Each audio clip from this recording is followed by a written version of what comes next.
let's see how Atlanta you are. Y'all let me down, Atlanta. He was like, you know how much that can take you down for? Talking about, you're in Brookhaven, buddy.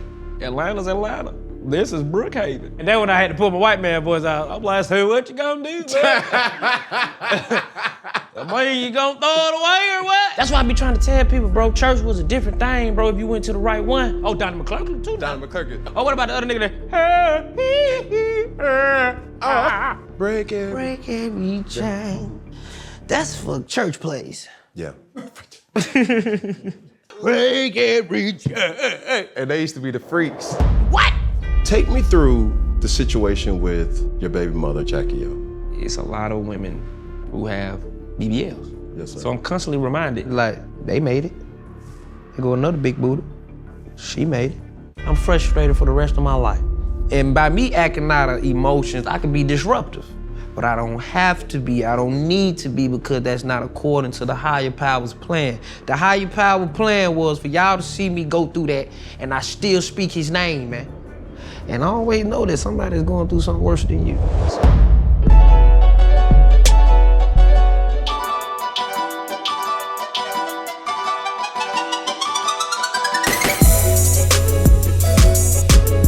Wait a minute, stop. I need you to do me this solid right now. It takes 0 time. Press that subscribe button right there. See what it does. Appreciate you. One finger, one thumb, one love. Back to the show. Yo, what's good? What's poppin'? What it is, what it ain't, what it could be, what it should be, what it would be. Cam Newton, the son, Mr. Boogie, they all here with another episode of Funky Friday. And I promise, I really do promise, to create good content for the masses, but most of all, I promise to keep it funky for your asses.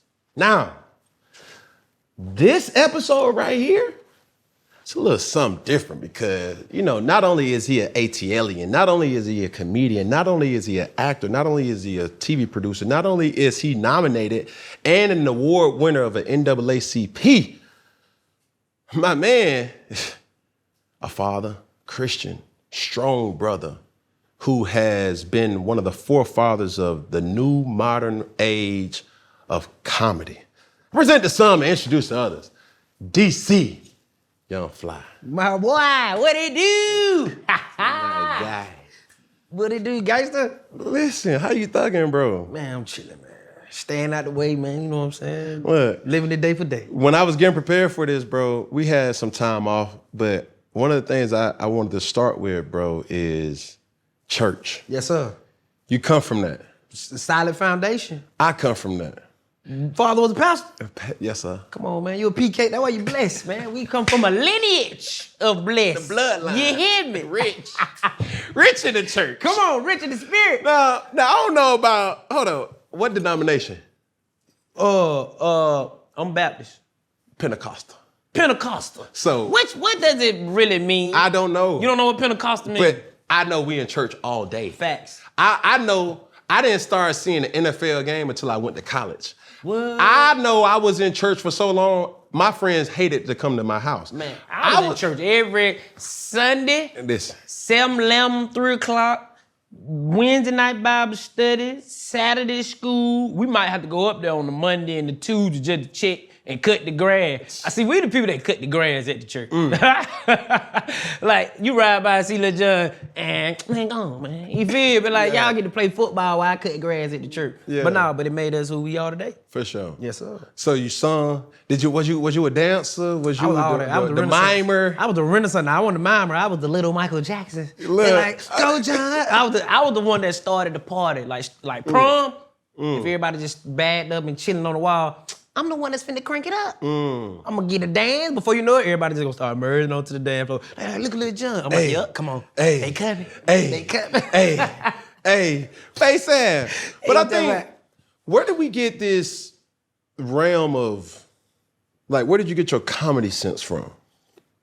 Well, I always had a sense of humor, you know what I'm saying? I always been funny, you know, but I never looked at it as funny. I always just looked at it as like, I'm just a good guy. You dig what I'm saying? And I want to just have fun, you know, and you know, when we come from being funny, man, is a sign of weakness. Yeah. And look like you're trying to be somebody's friend. Yeah. And it's crazy that we come from that era where people be like, stop smiling, we don't want you to have a good time. Yeah.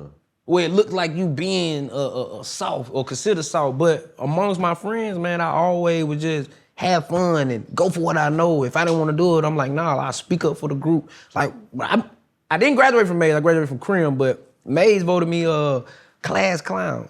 And I didn't even know I was on the ballot. So it's like my peers thought I was funny, even when I wasn't trying to be. So, you know, God was just molding me to be who I need to be, you know what I'm saying? And once everything started popping off, it wasn't hard for me to perfect my craft. It was whether did I want to. Yeah. But your transition into comedy wasn't your prototypical. Like, here in recent news, we've seen the likeness of the Chris Rocks, Right. the Kevin Harts, Right. the Mike Epps, you know, real seasoned entrepreneurs Right. in comedy that was like, yo, I had to do the country, Right. the comedy clubs. I Right. had to travel here. I had to Right. fund myself. Right. Even Steve Harvey, you know, was a person who's been very vocal about his journey in comedy. Right. Well, yours wasn't the prototypical way. Right. I remember back in 2012, Right? I remember getting tagged. Right? Cam Newton, bring your ass here, boy. Bring that ass here, boy. Cam Newton, bring that ass here, boy. Boy, your ass dress like you on Housewives of Atlanta, boy. Boy, your ass dress like you coming out the closet, boy. Cam, get your ass back in the closet. Let me out like I got Now try that shit again, boy. Fuck you, mean. And he had, it was one of them choppy, like, boy, You get to cut it up. You But get to them cut it cuts up. was be like, them Instagram need to punchlines. bring that back. Bruh, they was punching. I appreciate it. Bruh, some folks was jabbing. Yeah. This man was hooking I'm hitting and just straight venom. It was like, hold on, did he Yeah. say? And he bringing it right back with the whole Yeah. different. But you know what it is, though? That now going viral and being a stand-up is two different things. Now you're talking now. You see right. where I'm going. Because, like you said, the prototypical way of getting acknowledged wasn't normally how the older generation would get acknowledged. So now you got a young comic who don't even know he's about to be a comic. I'm gonna just say this. Now we got a young entertainer who just went viral on social media, who has a great personality. Influencer. And, now they have a word for it. Yes. It's really an entertainer until you end up knowing that, oh, you ain't really got shit to entertain. Correct. You're an influencer. Right. You see what I'm saying? So it's like, because I was in the Renaissance doing music and all that. You feel me? It just so happened this was the first viral moment that was like, all right, all eyes on you. What you can do, do it now. Yeah. You know what I'm saying? It's that I'm about to meet Usher and he like, well, you can sing. This that moment. It's that shot. So once I realized, okay, roasting, that's a part of how we grew up in the hood and that was our comedy. So once I started roasting, it was like, all right, but can you be the longevity game? This ain't longevity. Going viral ain't longevity. But why though? It's not. Explain. Going viral means it's a moment that a video or anything that's just been shared a lot of times. That's all going viral is right now. Somebody shared this shit a lot. Now, you may have the persona or may have the characteristic where somebody may want to follow this specific viral moment and be like, well, who is this person? Why did he go viral? So once you get the whys in and then you answer the whys, that's when everything started to sprout. It was like, why are people looking at him roasting? Let me show you. Because I got so much to offer behind that. Yeah. So when people be going viral, that was just a viral moment. And when God directed me, was like, man, look, you need to go do stand-up. You need to go do this. It's gonna open up the doors for all that. I literally didn't think I would, being funny or doing the stand-up, I'm like, I gotta go tell them a joke in front of people I don't know. I'm only funny with my friends. Yeah. What is that? No, I'm finna show you how to be you for others, even when you don't wanna be you. Cause you only be you around people you love. Hey, you just said something. You see what I'm saying? What happened or who taught you that? that journey. Because this is what I'm basically trying to say. Did you go to college? For 6 months, Fort Valley State. What you went to college for, does it have any merit to what you're doing? No, I was just trying to get in school. So I don't even know. I got in. My FAFSA went through. I was just like, hell no. Yeah. I was just going to school. It taught me to be around people and to, what's the word I'm looking for? Network. That's crazy that just happened. Yeah. Network. It just taught me how to network. It taught me that, okay, you're ready to go live by yourself. See, people don't understand. School is a lot of lessons. It depends on which lesson you're learning. The only lesson that majority of people use is school ain't no good or it's just a waste of time. I'm like, not really, because think about it. If you go to a school and you're around 30,000 people, that's 30,000 possibilities of somebody being having an impact on your growth. Something. Mm-hmm. And it's different. You got what the shit they be going in, because that's how you let you know I ain't stayed too long. Not the classification, but the major. Your major. So you got different majors that diversify and let you know, differentiate who is who, what is what, and who gonna be what. Mm-hmm. So you know you need a doctor, you need to go over there at that biology and go holler at them future doctors. Mm. If you like music, you need to go over there to the band hall and go get with you a couple composers. Mm. So it's all about how you look at it. So when I went to Fort Valley, I was just like, it was just a lot of people that I could sell weed to. Opportunity. 30,000 niggas getting a nickel bag from Nickel DC. bag from them. That's when I realized, these niggas living off a refund. Ooh. And you know when it's gonna hit. Ooh, but I know you got it. Everybody thought that refund was gonna be big. Not at Fort Valley State. We talking about $350. Ooh, I just waited for $350. And all y'all done spent half of it on food, half of it, you talking about I owe you. No, you can't get this on credit. And it was just bad. It just told me that. Reggie? No, I had gas then. Everybody, but this is... I had gas. This 2011. Okay, but don't nobody smoke Reggie, no. What happened to Reggie? What happened to... people do still smoke Reggie. But listen, though. Reggie faded. We did that. This is the thing. We did that. If you act like, I ain't never smoked marijuana a day of my life. Right. That's honest to God. That's on Hattie. That's my grandma. Right. You feel me? Your grandma name Hattie? Hattie Lou. Hattie Lou Newton.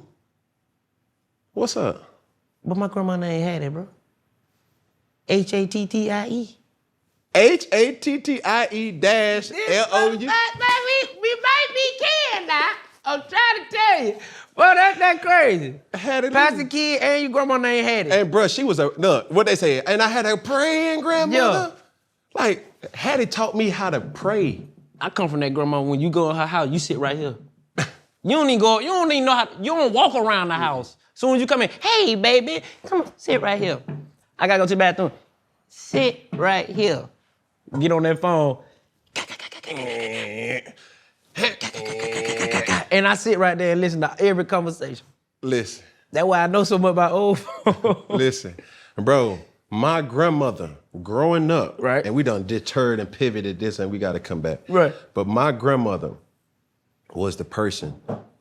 Everybody came to our house. We was the family house. You feel me? I said it growing up. Like, I grew up in a 3-parent household. My grandmother, my mother, and my father.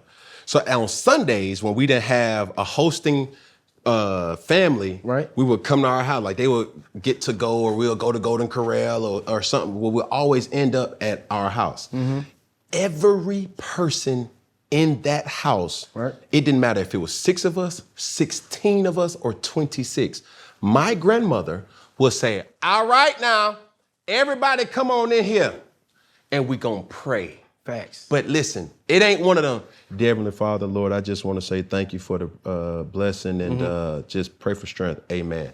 If my grandmother didn't like how you prayed, you gotta repray. You gotta pray again. What about them grades? Right. What about your hair? What about them new shoes you got on? I'm gonna give you everything. So when the gospel was penetrated out into or projected out into the world or the universe, and they said I had a praying grandmother. So when they see Heisman Trophy winner, when they see first pick of the draft, when they see philanthropists, Talk your talk. like when they say MVP, your talk, Cam Newton. like bro, I had a grandmother who prayed these things into existence, and she didn't see Cam Newton highway or his name around it. She was praying for that.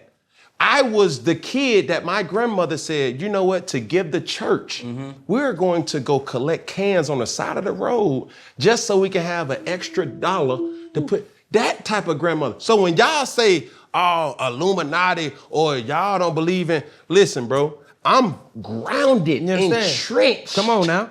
Into this Holy Covered in the blood. Spirit, dipped in it. Come on now. Double dipped. Come on now.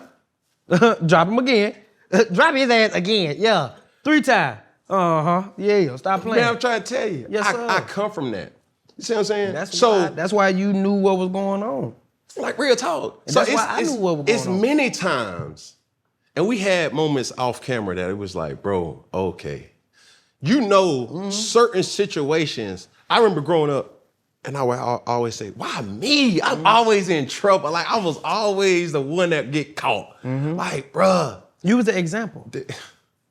And I didn't know that as a child, but that's why I knew to even get back on the comment, but it's still, what we're talking about is because I knew God told me this is what I need to be doing.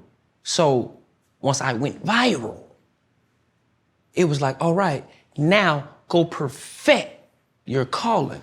You've been doing it your whole life. You know, be funny with your friends. That's who you are. And that's what I need for you to be around people you don't know. Because who you are around people you don't know, it may give off a certain perception. And guess what? I need you to go help multitudes of people. Not just the people you love. Because even the people you love, that group gonna get small.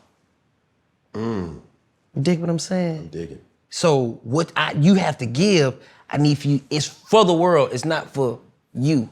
It's for the world. So once I'm like, all right, I knew I had to do stand up. So the hurdles and all the things, you can't jump the process. You can't over jump. Once you go viral, you still gotta hit those comedy clubs like the OGs. Still gotta do all the free spots. You still gotta go write your own material. Don't steal material. You got to go out there and work the stages. So I didn't go get no money for a whole 1.5, 2 years. Cause I'm trying to work it, study the craft. Who are the greats? Why they great? A comedian that may not have been my favorite is my favorite now because now I'm a student of the game. And I see what you've given to the game. Right. And I appreciate that because all this, me who I am, and now what you see I'm on stage with all the OGs, is because of everybody who did it before me. And plus, God told me this is what I'm supposed to be doing. So now, how you gonna play football and you don't study football? Whatever you do, whatever craft you do, you gotta be a historian of it. You gotta know why you able to do what you do. You gotta know why, where it come from. Go look. LeBron get trained every time off season. You need trainers, sir. You have a natural gift, but you gotta be trained. You gotta be poised. Yo, what's good? What's poppin'? This week on IconicSaga.com for my Iconic Saga members. No, it's too long. For my icons, we're dropping exclusive behind-the-scene content with me and my dog, DC Young Fly. King Towers. Hey, man. Hot shower. I don't speak on other people and what they got going on. You the funny like, and you masking half the niggas ain't been through what you've been through. We're gonna do a tour of the Funky Friday set. This ain't even a real light. I put a light in here. Oh, shit. We're gonna cut that out. Anybody in the subscription, you might have a chance of getting one of these one day. We do want to talk about like the death certificate being stolen. My favorite episode had to be T-Boss because she had like a little moment with me. So I know. I don't know. Fun fact, and I'll show you in a little bit. We got T-Boss's lipstick. did you ask him what's one of the most infuriating things about working with Cam? She used to tell me, you gotta put on Tessie, son. Feel. What? On top of that, we're giving away this. We're giving away some Polaroids for Iconic Saga members. No, I said better yet, for my icons. Only for $1 a month, go to IconicSaga.com and become an icon today. You know what they call that? everything that you just said. Your comedy is your gospel. Yes. And for me, I use football as my gospel. Like, I seen you a couple years ago, I just reminded you, at a 7-on-7 tournament. You was in your space. I was, like, that's my gospel. I take kids and I use football and I say, bro, come on. Oh, this Cam Newton reaching out. Like, yeah, bro, come play on my team. And I'm gonna let you know, this little oval-shaped pigskin can take you far, far, but never forget where you came from. Right. Because when I was coming up, I wanted the cars, I wanted the clothes, I wanted the houses. You know what I'm saying? Being from Atlanta, you already know black excellence was Cascade. Got to have it. go, Come on now. Cascade was just like the on. Huxtables. Like, Yes, you it don't was. see a house on Cascade, you be like, damn. Or Ben Hill. Yeah, Hill. Nipsey Lake. Come on now. Come on, like you'll pass one of them cars, Come them on houses, now. and you say to yourself, like, how do I get that? So your whole transition, we see the peak, Right. but we don't see the valley of your growth. You ever got booed? You don't put yourself in a position to get booed, but you do put yourself in a position where you learn or where you understood that you could have. And if you play with it, that's why you just can't play. It's no you can't be out there playing the football or this 375 linebacker. Yeah. You ever been hit like this from the back? And I know you have. That's one of the worst hits in the world. Like what? Like this. Now your spine, all that. Listen, you gotta be trained, conditioned for you not to be worried about what's behind you. You see what I'm saying? I could stand in the pocket 8 seconds and there's 3 of them guys back. But when I know God is guiding me, I don't care about them. You see what I'm saying? So you gotta be obedient. Once I realize, all right, this is what I need to do. And I'm just an advocate, and I like to be great. And whatever I do, I don't care what it is. I just gotta be great. Right. Great for me. Once you study and you understand these teachers that's teaching you how to be great, they're gonna help you perfect your gift. I didn't know I was gonna be a comedian. I'm just funny for my friends. Yeah. I had to perfect that, to be on stage and be like, oh, look, Cam, I'm calling you right back. I gotta go up here and do 30 minutes. How can I snap and go do 30 minutes? Flip that switch. I can flip it. I can literally talk to you and be like, yeah, I'm finna go stay right quick. And be the person I need to be for the world because God told me to be. You see what I'm saying? So it's like, I had to learn that. And I'm still learning. This about to be 10 years in August. And watching the mic ups, and that's why I'm grateful because I get to hang around the greats. See how they prepare. Watch them. See what they do when they're uncomfortable. Watch how long they been doing it. Yeah. Look, nigga. Yeah. Some motherfucker been in the game for 30 years, 25. He's still hot. Now, this road to where you are hasn't been peaches and I. Hell no. Before I really get into, the game, I wanna stay right here to I was reading something when I'm gonna take you back. This was the time when everybody was on cue. Like, yo, Ice Cube, when you gonna come out with another Friday? It was only right that you bring Smokey and you give DC. But then when you met Chris Tucker, how was that interaction? Man, Chris Tucker always been an OG. Cube always been an OG too. It's one of them ones, like you say, it makes sense. But if it don't happen, do that mean we fail? Or do that mean we can't create another movie or something? Does that stop the process because the masses may want to see something? No, what we started was an energy. You like the energy. How about we just create something with the energy? You see what I'm saying? So we innovators, we creators. So once I met Chris, he the OG, he always been an OG. And it's, even when they was telling me this was somebody hey man, you remind me of Chris Tucker. I didn't know who Chris Tucker was until I went to go look him up. You gotta understand, my access to movies and internet, we talking about, man. And even when you just dawn on it, you like, damn. But it happened so fast, we don't even realize we was even in them stages. I'm like, bro, I couldn't just get on the internet like that. Yeah. Nigga, it was years when I only watched DVDs. Yeah. Like, bro, I played the same movies in my house thousands of times. Act like I ain't even see it. I probably watched that movie 10 times a night. That was your entertainment? That was my TV, man.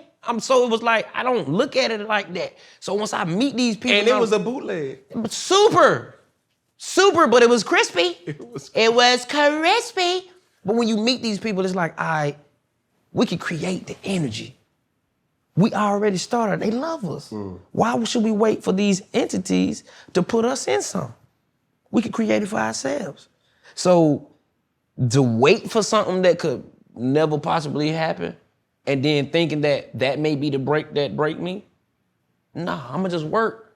If we work, we work. If we don't, we don't. I'd rather you being called a friend is better than me being one of these bitter niggas like, man, they did say we were gonna do a movie, they ain't never come. Nigga don't fuck with me. Man, no, that's not the case. I could call Cube and I could call Chris right now. And we ain't never gotta make a movie. It's just the principle of them being a resource, and I could call and say, hey, what you think about this? Boy, you talking, bro. Come on, man, it's a perception, bro. Yeah. You gotta take the bitterness out your heart and understand that everything is a blessing. Yeah. Even like you said, and it's something you stuck with me.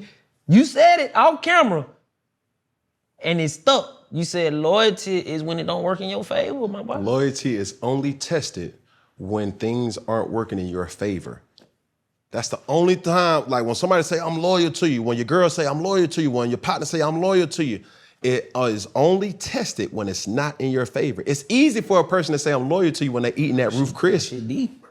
Bones, you feel me? That shit deep, bro. More in steakhouse. Everything don't happen in my favor. Like, come on. I still looking at it as a blessing. Still. It's the lesson, it's the opportunity. I learned from it. People don't understand. You continuously to move forward unless you allow it to let you take it back. So even if something that you felt like, damn, but it's like, look, still moving forward. This is part of the course. You don't know the destination. Nobody knows the destination. This is part of the course. This is part of your course. Yeah. I want to get into 85 South. Yes, sir. But before we do, when did you have your aha? Like, oh, I'm about to make some money. You feel me? Because we all had these, damn, I can make 5 bands in one night, 10 bands one night. Right. When did you have that moment where you're saying like, oh, I got to start taking this serious? Shit, when they started calling and I had to go do free shows first. I'm like, all right. You said how much they want? 3,500 do that show? Nah, but I can't go out there and mess the brand up, because then you gotta think about it. I can go get 3,500, but if you mess your name up, that's all you're gonna do.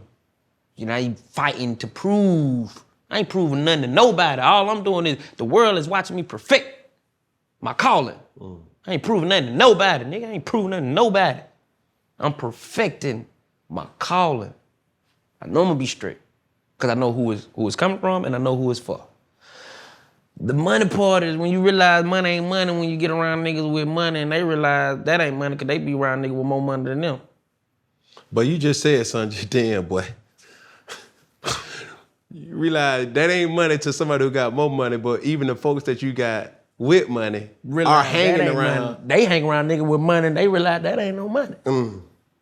The point is, you know how to go provide. Put it like that. Do you know how to provide? You earn money when you learn financial literacy. And you put it up and you stop living for others. and you live for yourself and you live for your priorities. Because I told my partner the other day, I said, bro, you in the streets. We're not really technically in the streets, but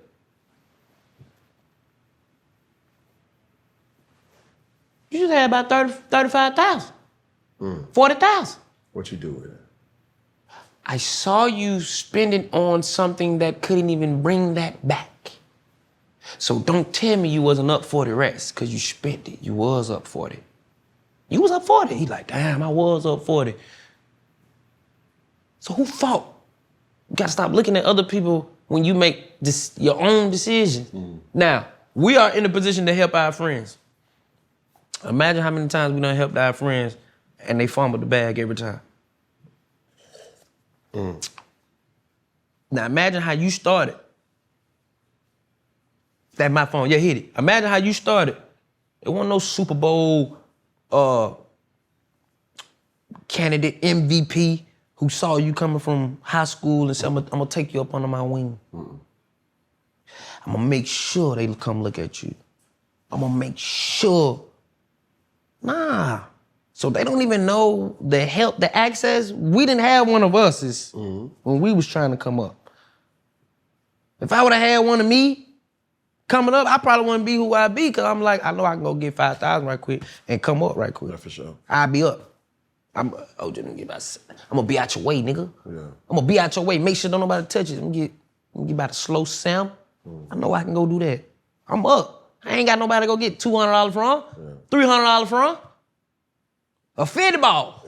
Nah. A 50 ball. I'm on my ass. I can't get a 50 ball. You gotta go cut some grass. I gotta go cut some grass. So I understand how I'm a bricolage. Bricolage is when you work best at whatever in arm reach. Don't get frustrated. There's a way out. So I'm like, you know what? But that's where the hustle had to kick in, where it was like, you know what? Stop looking for others to come save you, man. Even that is your friend. He's not obligated to give his shirt off his back. So just stand in the rain with him. It's okay. Don't get mad if you don't. Be appreciative that he stood in the rain with you. Even though he didn't give his shirt off his back. Don't get mad that he didn't give his shirt off his back. Be appreciative that he stood in the rain with you. See what I'm saying? Go get your own shirt. This message is directed solely to my men out there. My fellas. Fellas, come in close, because, you know, we got to unite on this one. Fellas, you got to protect the McNuggets. Well, in this case, you got to protect the balls. And you want to trim them in a very right and efficient way, go to manscaped.com and they gonna do you right. Join the 10 million men worldwide who rely on Manscaped by heading to manscaped.com and using the code FUNKY for an exclusive 20% off and free shipping. That's right, 20% off and free shipping by just using the code FUNKY. But the trimmers, now these trimmers is next level. They got all type of trimmers, 3.0 trimmers, 4.0 trimmers, and the ultra trimmer and the 5.0. Now, brothers, come in close. I mean, come in close, even closer. Because this right here is something that she would appreciate. Because they say it gives you a couple of inches. Key, ka. Upgrade your ball trimmers. Upgrade your life. Get 20% off and free shipping with the code FUNKY at manscaped.com. Trust Manscaped, because your boys deserve the best. How did what we know now as the 85 South Show, Yep. Chico Bean, Yes, sir. you know, DC, Yes, you guys work stages Yes, and sir. what started on a couch Yes, sir. is now we see arenas, we Yes, see auditoriums, Yes, we sir. see Talk your talk. Netflix Talk your talk, specials. have them in. Number one now. Like, across the country. Like, come on, bro. How? I mean, Where did take me to I'm the finna inception. take you. Please, I'm finna take please, you back. because I think this is so important, because what you're witnessing, ladies and gentlemen, I'm from Atlanta. Talk your talk. You from Atlanta. Talk your talk. West side of business. Like, you dig what I'm saying? This ain't nobody that said, hey, I had resources, as if, like, I didn't know Michael Vick until I got to the league. You see what I'm saying? The only person that I knew, Pac-Man went to my high school. I say this every single time. Like, my competitive nature was like, I gotta be better than Pac-Man. And whatever that gets me, He set the standard. and he said it. He let it be known. Like, you can make it from right here. A hood nigga. Yes, sir. I was like, bruh, I got to be better than Pac-Man. to go. And my competitive drive made me always respect, still to this day, but I wanted to crush everything that he wanted to do. If he went to the first round of the playoffs, I wanted to go to at least the second, at least to the third, just to prove to say, okay, my impact was greater than that, but still paying homage to that. So when I see this creation that is pure creative overload, like, damn, y'all play so well together. Appreciate it. On stage. Appreciate it. Where did this come from? It came from the OG Carlos Miller, man. You know, this is Carlos, Yep, correct. yep. He the sensei. He the head honcho. He the This his baby. Put it like that. His idea and his thought. And I'll never forget when he brought it to me, when he brought it to Chico, when he brought it to Clayton. You know, it was just an idea. And you know, and I specifically remember the conversation with me, because you know he had a conversation with everybody, but I specifically remember the conversation. He said, "Lil' bro, trust me." I asked him, I said, "What is it?" I mean, I know it like a radio. He like, yeah, like a podcast, but it kind of better than the radio, because you know we got, you know what I'm saying, we got control over it, and you know we can really say what we want to say. You know what I'm saying? Then plus, this is where he got me at. He said, "It can help you with your comedic timing." You gotta understand, I'm still learning how to be a comedian. So whatever avenue I get to, Perfected. I'm gonna jump. I'm jumping. polish, I'm yeah. in it. You dig what I'm saying? And it was shit when we started, like 2015. So you gotta understand, I didn't get for real, 16, 17. So 14, 15 is learning stage for me. Learning stage. Beginning 16, still learning, but they were like, all right, I can't tell them folks. Hold off on the money. I gotta get the money back. Goddamn, but we fucked up out here these streets. You feel me? I live with my mama, man. I gotta get this shit. So I'm like, you know what? Let's do it. When he said that, he was like, man, you can work on your comedic timing. And I was like, how? He was like, you know what I'm saying? Whatever you're thinking, man. You talking. Everything about comedy Everything about comedy. is punchlines. It's everything. And a punchline is something it's different. It's when your timing is. It's almost like public speaking. Yeah. If you say You know it's about to come, you can build them up. but exactly. But sometimes, but the thing was sweet about comedy. You never know what's the punchline. You may think that's the punchline, something else may be the punchline. You done fucked around and end up, the setup was the punchline, and you like, ooh, I gotta come back with another setup, cause that's the punchline. And it's so. But you learn that. You learn that. So when we orchestrated this situation, it was off of, not saying off of Wildin' Out, because we already had that vibe from Wildin' Out. Like, bro, it's us, bro. That energy, the connectivity. We fought with each other. Correct, It was for sure. We fans of each other. We like seeing each other win. And when they go up on stage on Wildin' Out, I'm like, I know they didn't even say this shit. You know what I'm saying? Like, what they even say? When I go in there, they like, what the hell these even say? Well, I look at them. If you the only one I'm getting approval from, boy, that shit funny. That shit funny. It's Man, funny, I don't care what they say. It's a respect. It's a respect. You know, or that shit wasn't that boy, funny. that shit bro. lit. They be like, man, what the Yeah. hell was you thinking? I'm tripping. Boy, you were tripping. I ain't gonna say that shit no more. Say that, You feel what I'm say saying? that, yeah. But we built that situation. And this is what I want to tell anybody that's starting up something.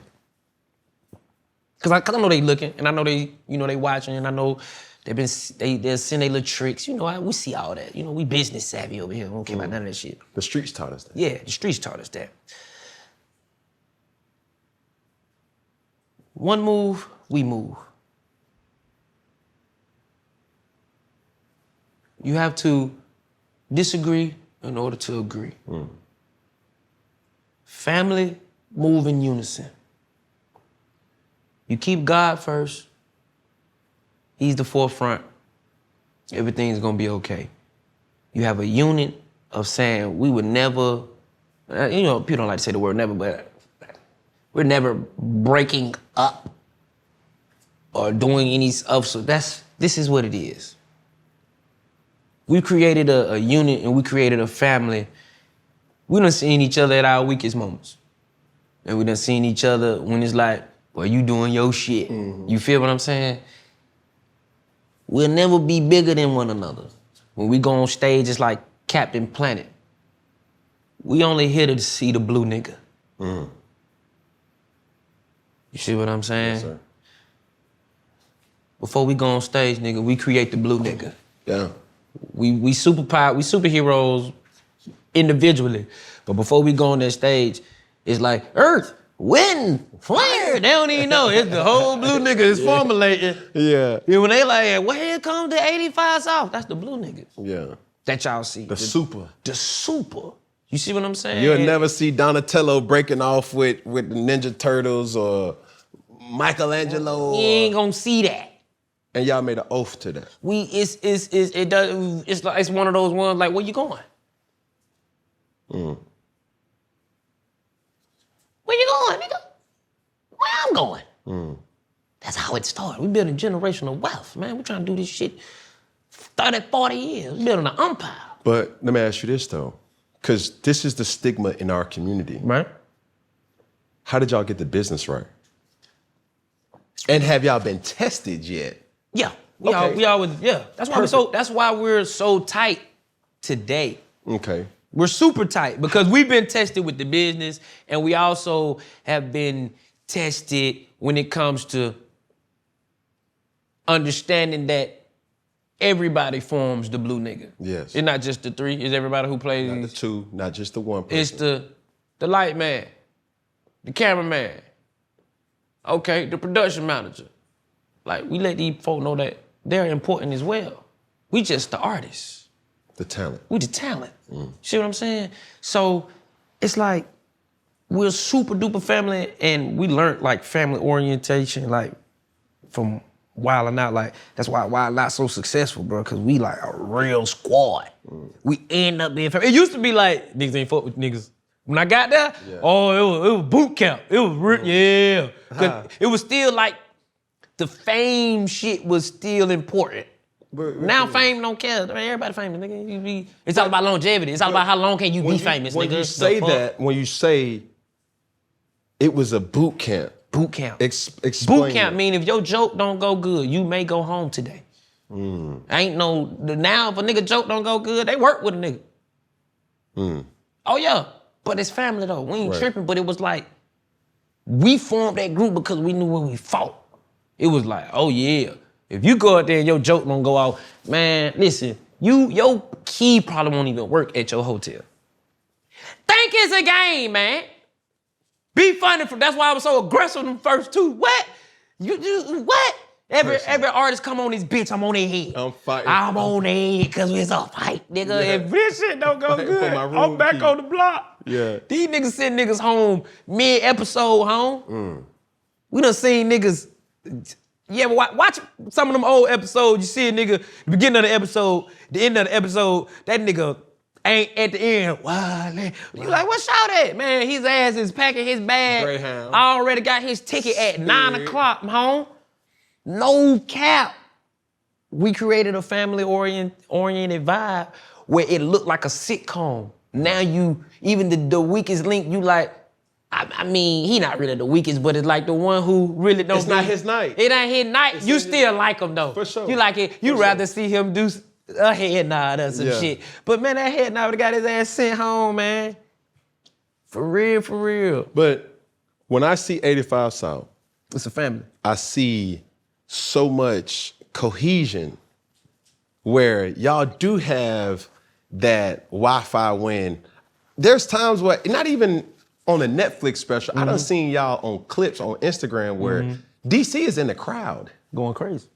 Carlo's on the stage. Chico on it, like he on another part. It's our space. And y'all know how to dance. These are people. You see what I'm saying? This how we don't have to prove none of them. They coming to For the experience. They coming for the experience. We don't even know what we gonna do. That's the whole thing. We don't know what the blue man may feel like tonight. Blue man may come out there and be like, yeah, nigga, we gonna speak Italian all night. You like Italian? Oh shit! I don't know none of this shit. You like, nigga, that's what we doing. Because that's the mode, that's the mood. It's just something we want to go off of because we are creators. Yes, sir. We are innovators. Who's gonna sit up here and say, this don't work? What don't work? Because the don't work. Just got to find out where it go. It's a puzzle. It's a puzzle. You still trying to put that piece where it don't go. And it show you the shape. Just because it's the shape, it don't fit that picture. See what I'm saying? You don't put a puzzle piece that fit, and you be like, but now it don't go. It go here. Yes, I'm missing something. Yeah, you see what I'm saying? And that's what we did, and we formulated that, and we just kept going. And we haven't been tested where it's disloyalty. We have been tested where it's to the point where it's like, how long do we want to do it? And it's everybody, it's like, this is a forever thing. It is it's a podcast that end up being bigger than what any of us dreamed. Yeah. And it's like, let's just continue to do this because this is a network now. Yeah. It's a TV station. For sure. We done employed over 50 to 100 other, you know what I'm saying, African Americans. You know, but we can sprinkle a little bit, right? You know, we sprinkle a little bit. So,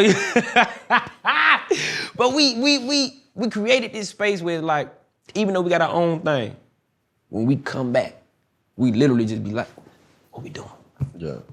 What we got? What you been doing? 2 weeks. Bring it to the table. 2 weeks. What you been doing? All right. Ooh shit.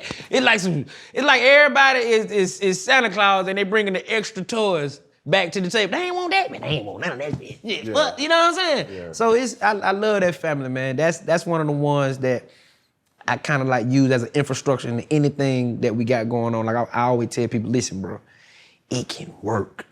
Believe in your friend, believe in yourself, and then once you realize how powerful it is, go a little harder.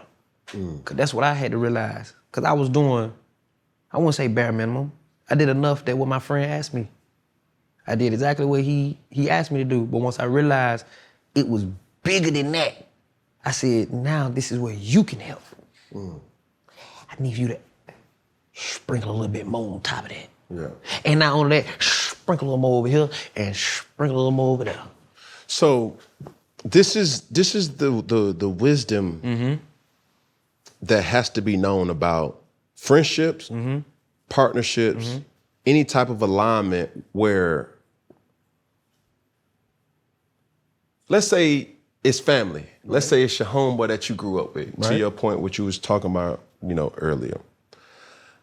Not a lot of people know the power of value. And when I say that, I mean, bro, everybody not gonna be LeBron. Everybody not gonna be DC. Everybody not gonna be Cam. But they need somebody to, if it is whatever it may be, from the smallest to the biggest, from orchestrating where we're going next on our tour, to saying, hey, bro, I'm responsible for the green room snacks. Once you provide value to a situation, you will never go without.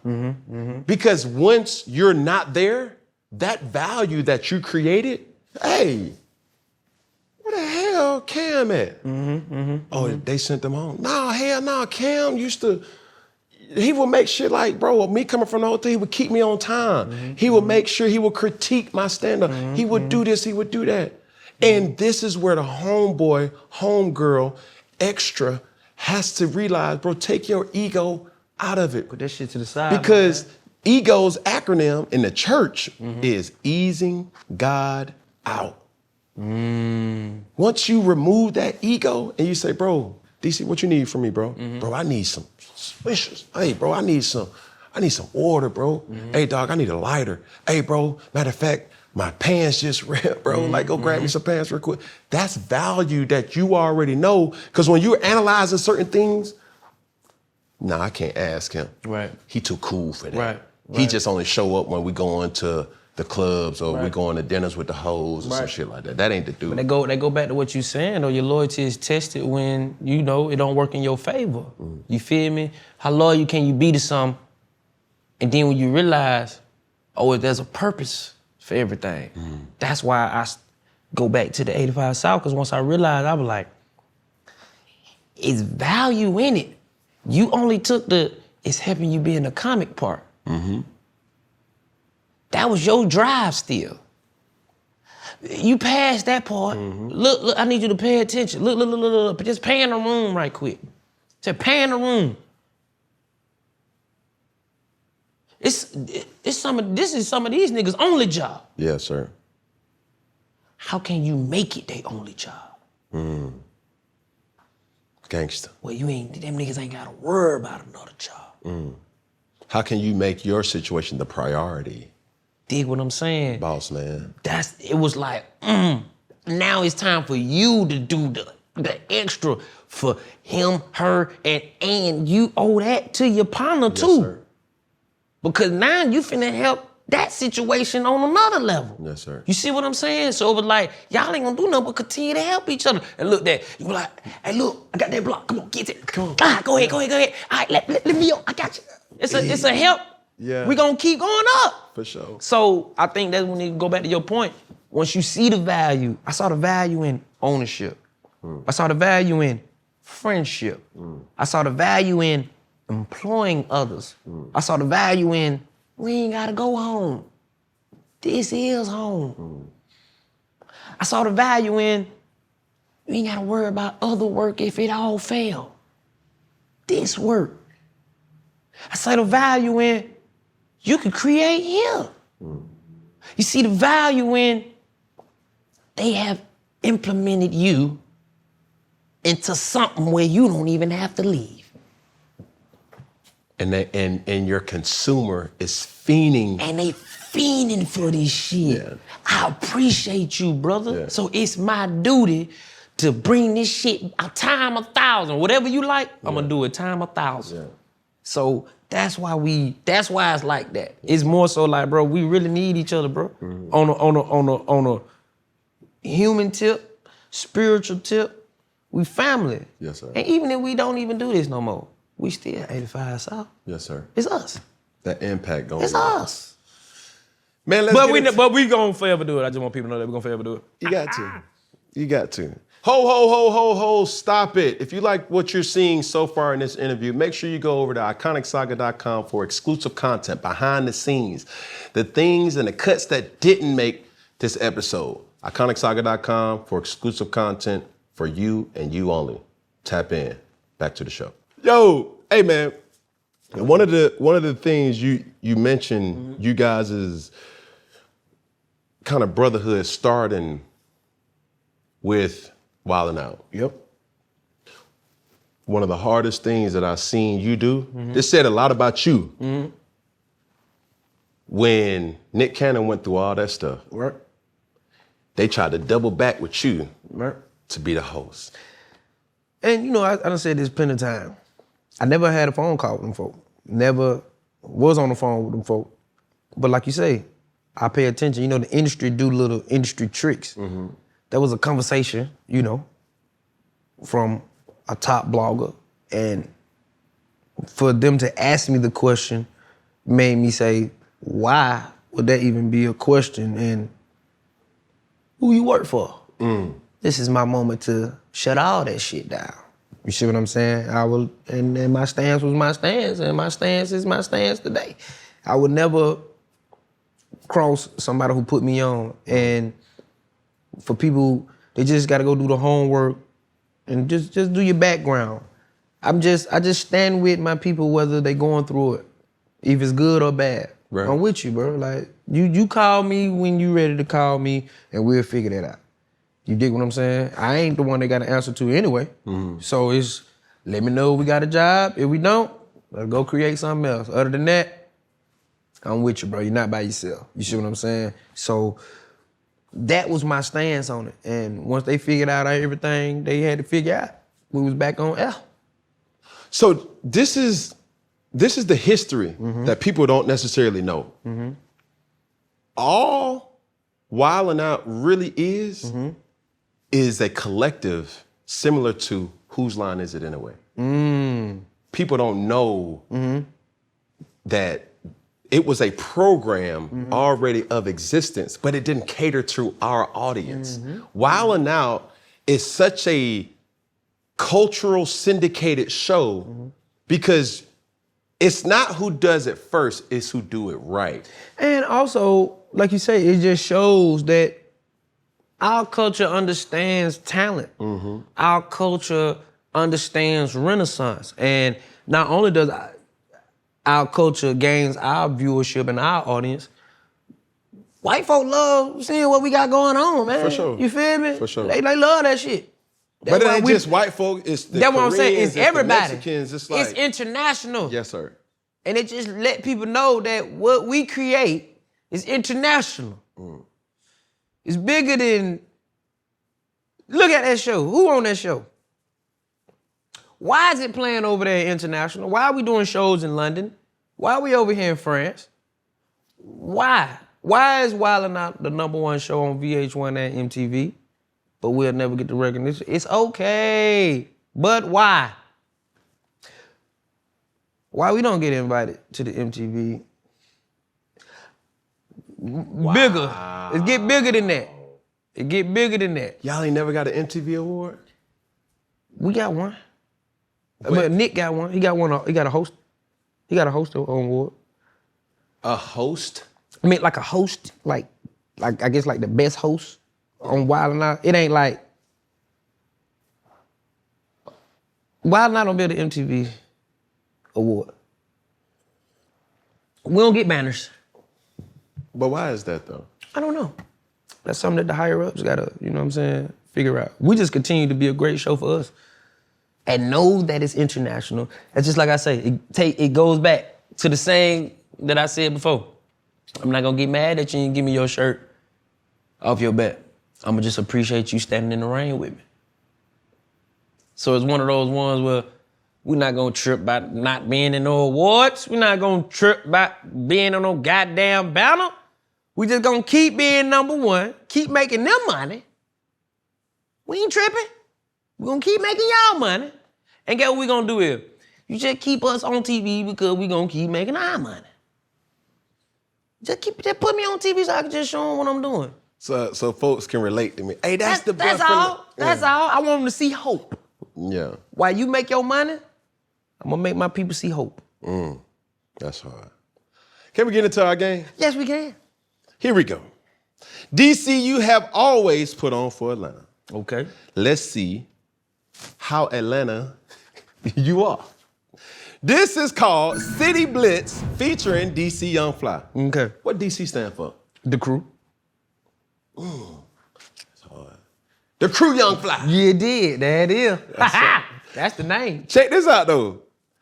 We have sent a few polls to some Atlanta folks. Answer them as quickly as possible. Not people from Lithonia. No. Okay. Atlanta. All right. 30331. As long as you know. Fulton County. Fulton County. Some people in Alpharetta like, you talking about that? Nah. See, Got to be APS too. Atlanta. Fulton County. Fulton County. People don't know how that break down, but we do. Look, when you start merging into Clayton, it depends on where in Clayton. Like right on that. Nope, not in Clayton either. When Come you on, start bring going that past the farmer's market. Bring that Jonesburg. Nope, Like, not in Jonesburg. yeah, come on now. Come on now. Look, when they had a song, this is not Atlanta. Yeah, You are not Atlanta. They And you didn't didn't like go it, to the but she ABA. said it. Look, she ruffled some feathers. It's okay. Because I had to start checking, like, hold on, bro, like Westlake, Camp Creek, like, bro, that's the whole. I give you an interesting fact. But y'all love Fulton County. But I'm gonna give you an interesting fact. Y'all love Fulton County. What city is that? City of South Fulton. Y'all are Atlanta. Listen though, but that when I was growing up, it was just South Fulton. That city of South Fulton shit is it's ridiculous. Check this out. This is a statistic that is facts Right. only. You can look this up. Siri knows this. Right? The city of South Fulton is the blackest city I bet. per capita But in y'all the got- United got States. money down there in In the South United, no, you're not listening. Huh, nigga? Over in the United States, we're not talking about New Orleans. We're not talking about Miami. We're not The talking city of about South Fulton? The city Got what? is the blackest city in America. God damn, I didn't know that. Now, if you don't know, now you know. That shit crazy. Well, you know Fulton County don't even come in APS jurisdiction. You know, if they somebody call the police, Atlanta Police Department coming. Fulton County don't even get called. Y'all stay in South Fulton. Fulton never come where we at. It block off at Fulton Industrial. and then they go turn around and go on back up. Past 20. Yep. So going back on when you by pass the 20 airport, they yes, go sir. on back on down the street. Yes, sir. And APS turn around. They don't even go over there.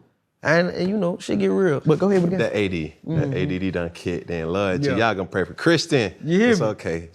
She can't get in my ear. She just gonna give me the look. She like, the fuck. Here we go. We have sent a few polls to some Atlanta folks. Right. Answer them as quickly as possible. After I will read the results to see how well you match up with the people. Are you ready? I'm ready. I'm so Atlanta. So this is like, think of, what's the show? Family Feud. Okay. Like we asked 100 ATLians. All right. Real Atlanta Real APS Atlanta people. niggas. All right, send them on. And here we go. We got 30 seconds on the clock. Here we go. You ready? Favorite chicken wing sauce? Chicken wing sauce, honey hot. Favorite chips? Hot flame Cheeto. Favorite sneakers? Jordans. Favorite gospel artist? Ooh, Kurt Franklin. Favorite restaurant to hit after midnight? Magic City.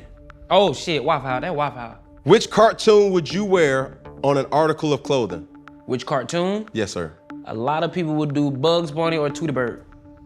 Which night is the best to hit Magic City? Which night? Monday. Top Atlanta rapper? Top Atlanta rapper? Yes, sir. Top. Top.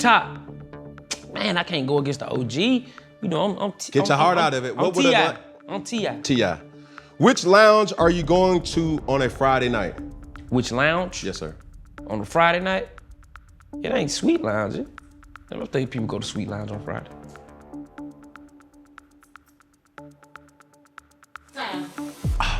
You didn't get off? Bring your ass to fellowship. That's what you need to do. Last one, though. Last one, extra, a bonus one. Okay. I-85 North or I-85 South? I-85 South, fool. Am I going on? I-85 North? gonna get You you gonna go the wrong way. You like, hey, North. Hell no. They gonna lock your ass up. What? Don't tell me where that shit going. Or bust the tail light to get you in the county. This one that's really why I started saying Atlanta, cause when I went to Brookhaven, when them folks told me, cause you know they had to just pass the law that you can have under 27 grams of marijuana in your car and it's a misdemeanor. So I'm at Brookhaven, finna go to the club, chilling. Man, Brookhaven police pulled me over because I'm in the right turning lane, but then using my right turning signal on some bullshit. I ain't tripping, it's about 4 grams in the car. He like, so what? He was like, white man, he was white, sorry. He like, so what is this right here? I was like, man, that's 4 grams of weed. He was like, you know how much that can take you down for? I'm like, man, Atlanta just passed the misdemeanor. He talking about, you're in Brookhaven, buddy. Atlanta's Atlanta. This is Brookhaven. different laws in Brookhaven. Jurisdiction. I said, man, that's when I had to pull my white man voice out. I'm like, so what you gonna do, man? Man, you gonna throw it away or what? He like, he wrote me a fat ass ticket. That shit was like 3,000. It's so many questions. What the fuck club you was about to go in Brookhaven? Man, what's the one everybody used to go to? Was it Dream? Club right there in Brookhaven, man. It's in Brookhaven, but they say Atlanta. I think it was Club Dream at the time. It's in the plaza. Y'all know nobody in here club. Hell no. White man like, I don't be nowhere. I just be with my animals. Listen. Face sad. Yeah, it was Club Dream, man. Look, Damn. let me see. So, 10 questions. Right. This how you fare. Favorite chicken wing, you said hot honey. Honey hot. You said it's Honey hot. That's the most popular. Okay. The second one is lemon pepper. I know nigga, lemon, if you still eat lemon pepper when you're old. Give me Favorite lemon chips. Favorite chips, you said hot Cheetos. That is the number one answer. Hot Cheetos / hot fries. That shit. If you Hot ain't, fries that's is how, the that's OG. how, that's how hot you fries know. before hot flaming Cheetos. Though. When you was in school and you know ain't nobody brush their teeth, you see that red. Yeah. You see the hot fries and the hot see that Cheetos. shit all in that there. shit in there. But see, these Gen Z motherfuckers don't know the real, cause you also knew who didn't brush their teeth, cause the Kool-Aid used to have the sugar in the sandwich pack, and then you put the Kool-Aid, and then you see the finger. That was literally like crack. Like real shit. A bag of Kool-Aid, nigga be in there. What you doing, man? What you mean? Now? And you had to hide it. You had What? to hide it, bro. Well, You couldn't eat in class. See get why niggas pop suspended. pills. Motherfucker got cavities all in there. Any nigga who had a bag of Kool-Aid, you pop pills. Bruh, I'm right trying to now. tell you. All them Kool-Aid fiends are converted to Xannies. I would definitely a Kool-Aid. Say that. Favorite sneaker? You said Jordans. I know they gonna say Air Force One though. Nikes. Of course. First most popular. Then 1A was Dunks. But then Air Force Ones was. But Jordan is like Jordan is the Nike is can't say Nike because it's Air Force Ones. Wow, this is surprising. It's Air Force Ones, duh. But guess what though? You want to be the nigga with the J's Swear. Real shit. in Atlanta. We got some. That was a Latonia answer. Give me some Nike. We got some New Orleans natives in here. They call them G-Nikes. No. If you got on Jordans, it shut down anybody who got on Nikes. It's like a double step. You can't double step a triple stamp. Bro, it's Like the Jordans was. yeah, your Nikes clean and they go with everything. But you ain't got no Jordans. Will. Shut the whole class down. Nigga come in with the J's.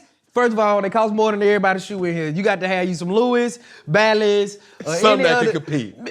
They cost more than the teacher shoes. Will. You get out of class, I would be proud to. What? Are you crazy? You want to be the nigga with the J's.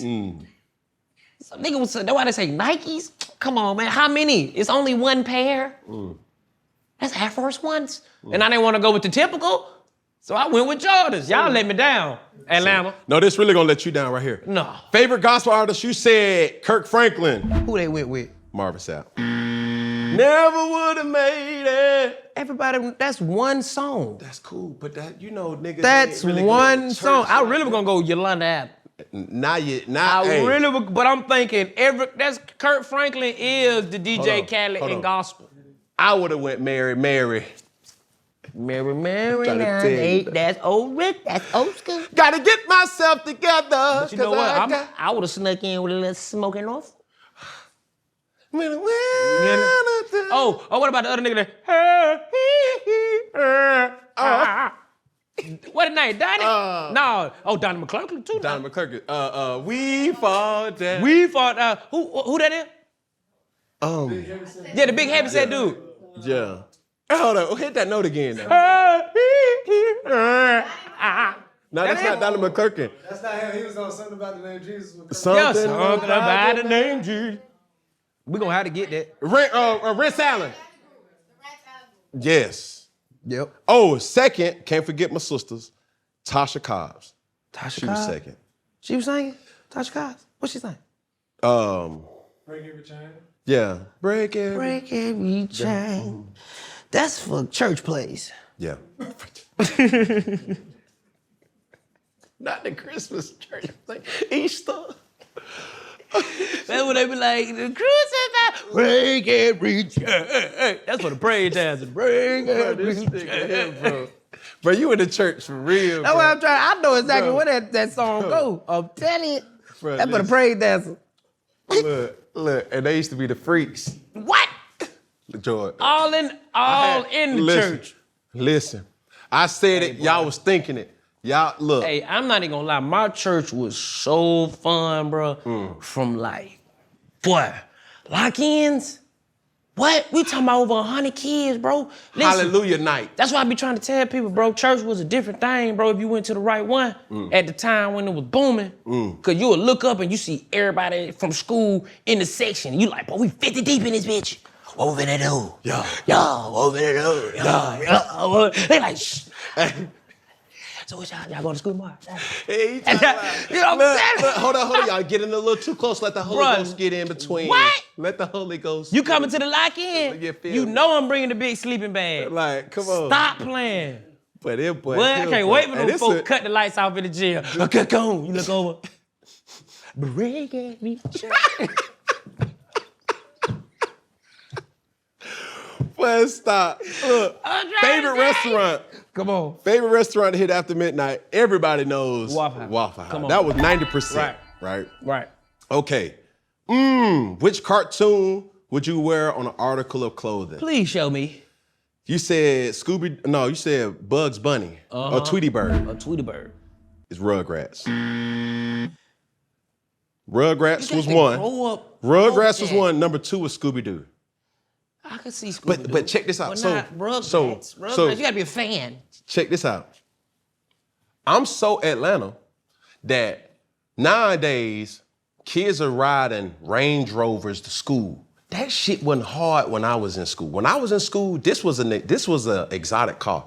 If you had a Crown Vic, if you had a Grand National, if you had a box Chevy, but the paint You pull job. up in that Range Rover though, but you shut this bitch down. Listen, But T's gonna come up and be like, what do you do? know you had that type of car. Listen, if you had a box Chevy and it painted with the M&Ms or the Rugrats or Bugs Bunny painted on the side with the 24. My 11th grade year, man, my little buddy had a 4-door Chevy sitting on some 6s. No, it didn't. Yes, he did, bro.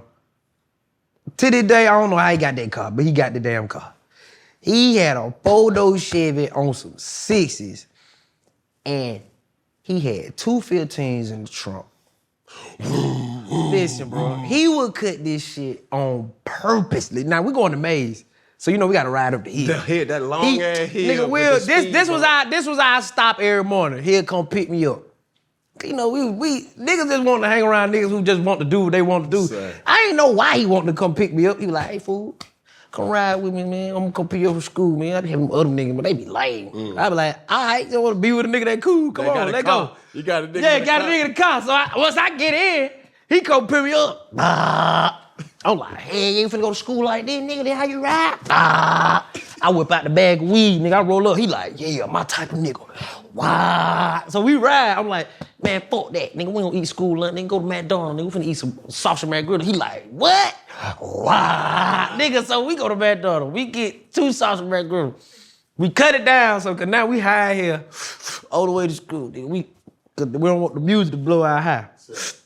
Nigga, we get right in front of May, nigga, do it every day, nigga.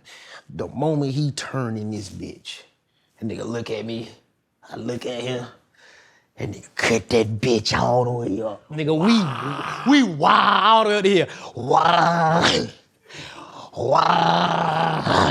Nigga, we get to the front of the school, we look at everybody that's on the bus. Wow. Nigga, we was just living life, bro, but it was just like, I didn't understand. That was just the culture. No, I'm gonna tell you. Loud as fuck at I'ma take 8:30 in the morning, man. I'm gonna take it a step deeper. When you had your own car in school, why was it a part of the ritual that your book bag in the back seat or was in the trunk, you would keep the music playing when you get out the car? Got to. Boom, boom, boom, boom, boom, boom. This shit loud as Listen, fuck. I'm high.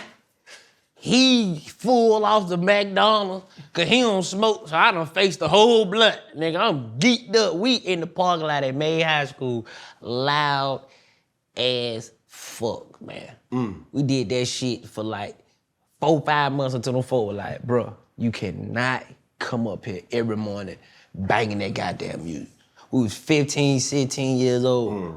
What, bro, the school was shaking. You got 2 15s, bro?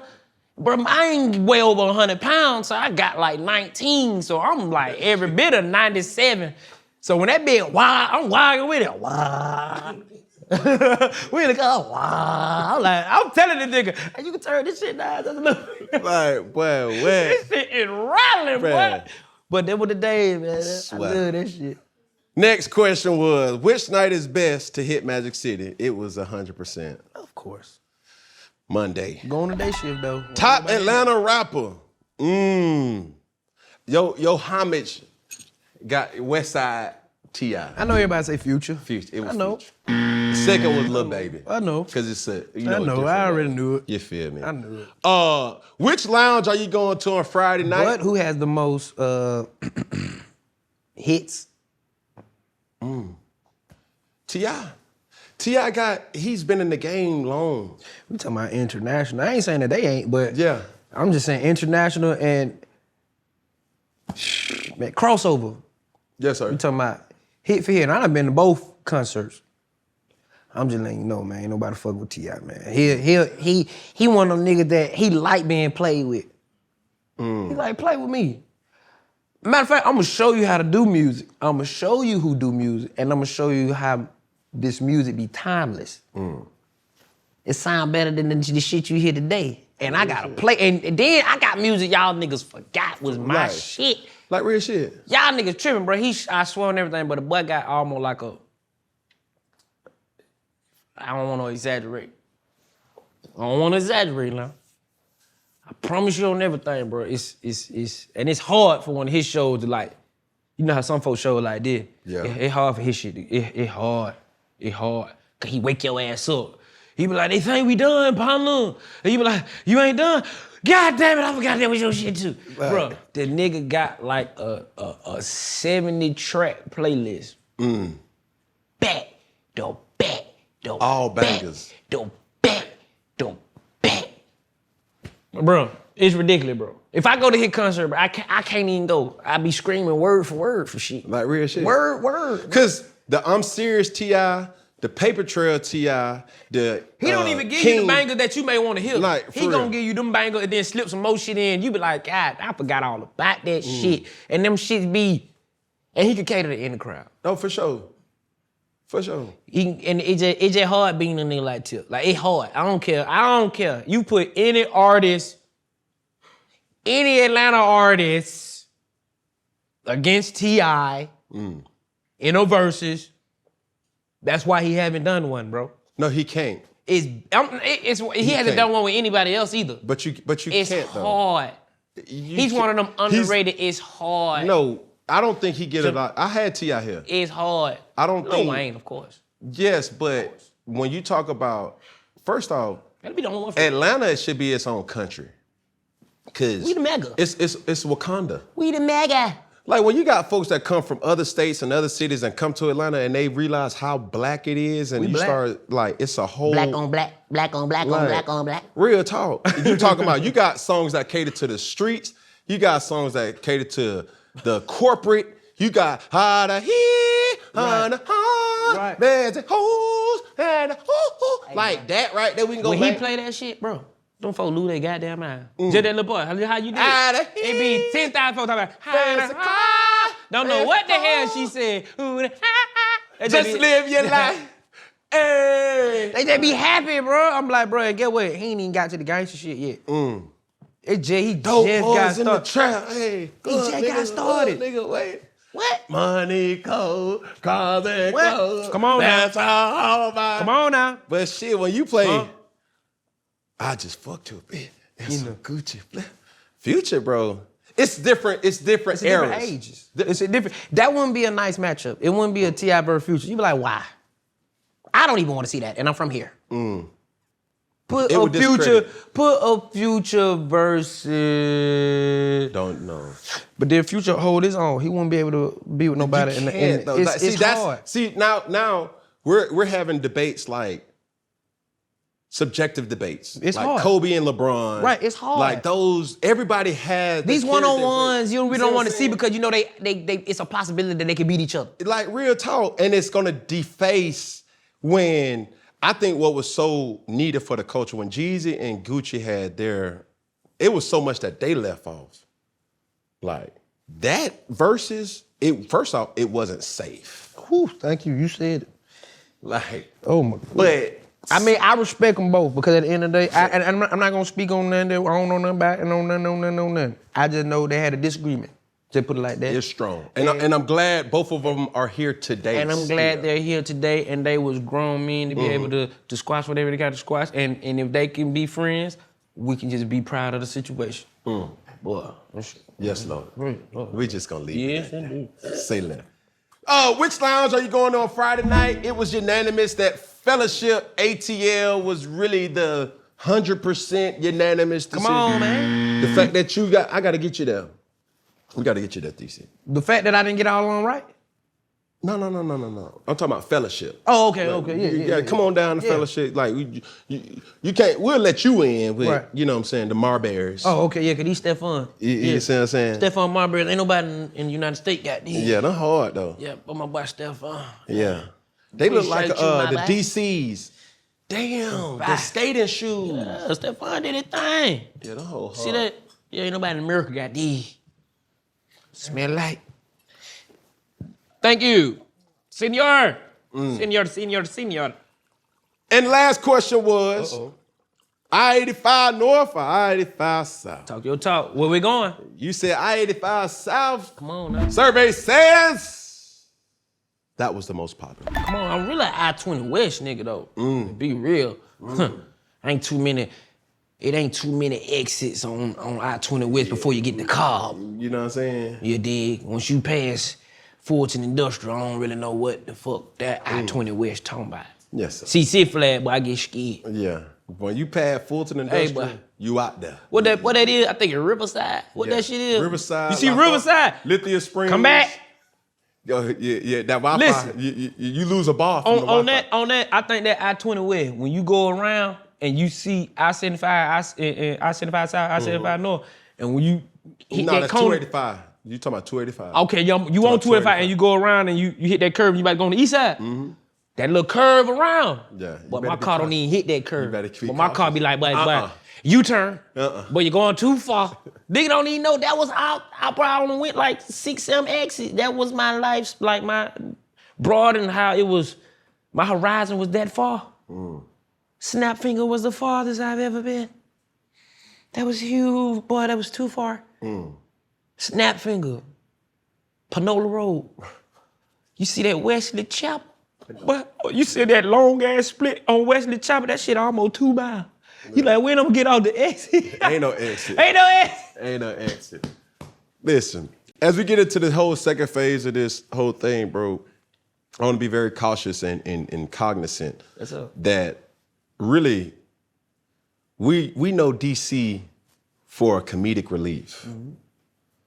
But before I even knew what this word meant, I looked it up and I said, bro, if this ain't DC Young Fly, I don't know what is. It's not a comedian, it's not an actor, it's not a producer, it's not a musician. It's a person who is stoic. Take me through the situation with your baby mother, your girlfriend, Jacky. Whether you're a world-class athlete or a podcaster just like me, we all understand the importance of mental and physical well-being and proper recovery for the top-notch performers. That's why I'm excited that UNIFYD Healing is sponsoring this episode of Funky Friday. UNIFYD Healing is a new and super innovative global network of wellness centers powered by Energy Enhancement Systems, or EE Systems. If you haven't heard of the EE Systems, you will want to listen up. This technology promotes wellness, deep relaxation, purification, and rejuvenation. Whether you're here in Atlanta or hundreds of locations across the world, access to a center is easy and affordable. Interested in experiencing the EE Systems technology for yourself? Go to unifydhealing.com/funky to learn more and to find a center near you. No material or testimonies of the UNIFYD Healing website are intended to be viewed as medical advice or a substitute for professional medical advice, diagnosis, or treatment. Always seek the advice of your physician or other qualified healthcare provider with any questions you may have regarding a medical condition or treatment, and before undertaking a new healthcare regimen, including EE system. At what point? Like, I don't even know where to be. And I respect you so much, bro, that there's people who are suffering in silence that we know, that we see on a daily basis. And how, like, can you be able to compartmentalize? These are things that has happened and you still performed and you still did shows and you still, you know, shut shit down. All the while going off stage to deal with the matter at hand. Well, you know, keep God in your life. He'll direct your footsteps. He'll channel your emotions. it's not an easy process. It's not because this is forever. I'm forever living this every day of my life. It's just how do I cope with something that I have to live with, and this is not my first time being uncomfortable, but this the first time of this stature of this situation. Dealing with death and dealing with loss is something I'm pretty conditioned to. It's just the matter of the magnitude of the person, of who it is, and you got to keep God in your life. And then, when you read the Bible, Job lost everything. Everything, yes, sir. Job lost everything, and never lost his faith though. He never lost his faith, but he wanted to know why, which could be harmful to you too, because you're trying to figure out why, and you just need to stay on course. Because sometimes the why ain't for you. It's not for you to understand. It's not really for you to understand. It's a God's lot of using people. you. It's a lot of people. This has affected a lot of people, not just you. Yes, sir. You see what I'm saying? So how do you navigate it? It's how you navigate it, but you may be helping others. You see what I'm saying? So even with that, you've had people extremely close to you taken away from you. Yep. In the most inopportune, well, who am I to say in the most inopportune times? Right. Obviously, when doing my research on you, your brother, right? Situation with your sister, and obviously the mother of your children. These are things where God ain't put me through that. As a man, I'm telling you, from man to man, I don't know how I would get through it. If either one of my baby mamas leave me, if my brother or my mother or somebody that I know I can call and text, hey, y'all know Cam to be blah, blah, blah. Right. I don't deal with tragedy good. Right. Heaven for, even when I was in the league, they would say, Cam is so loser. I don't know, I work too hard for me not to suffer from the bad. I just want the good that life has to offer. But how do you do it? I'm an advocate for people to tell people, just appreciate people. See what I'm saying? No matter how it may look or how it may be in that moment, because at the end of the day, you're gonna feel different if something was to happen. So at the end of the day, you have an opportunity to channel your emotions and just feel better about a situation. You dig what I'm saying? And when I lost my cousin, innocent bystander, it ain't got nothing to do with her. But she out of here. She gone. And this is my closest relative. And I was mad. I wasn't. You don't ever come to the higher power with anything that's earthly. You see what I'm saying? That's why to go back to Job wanted to ask God why.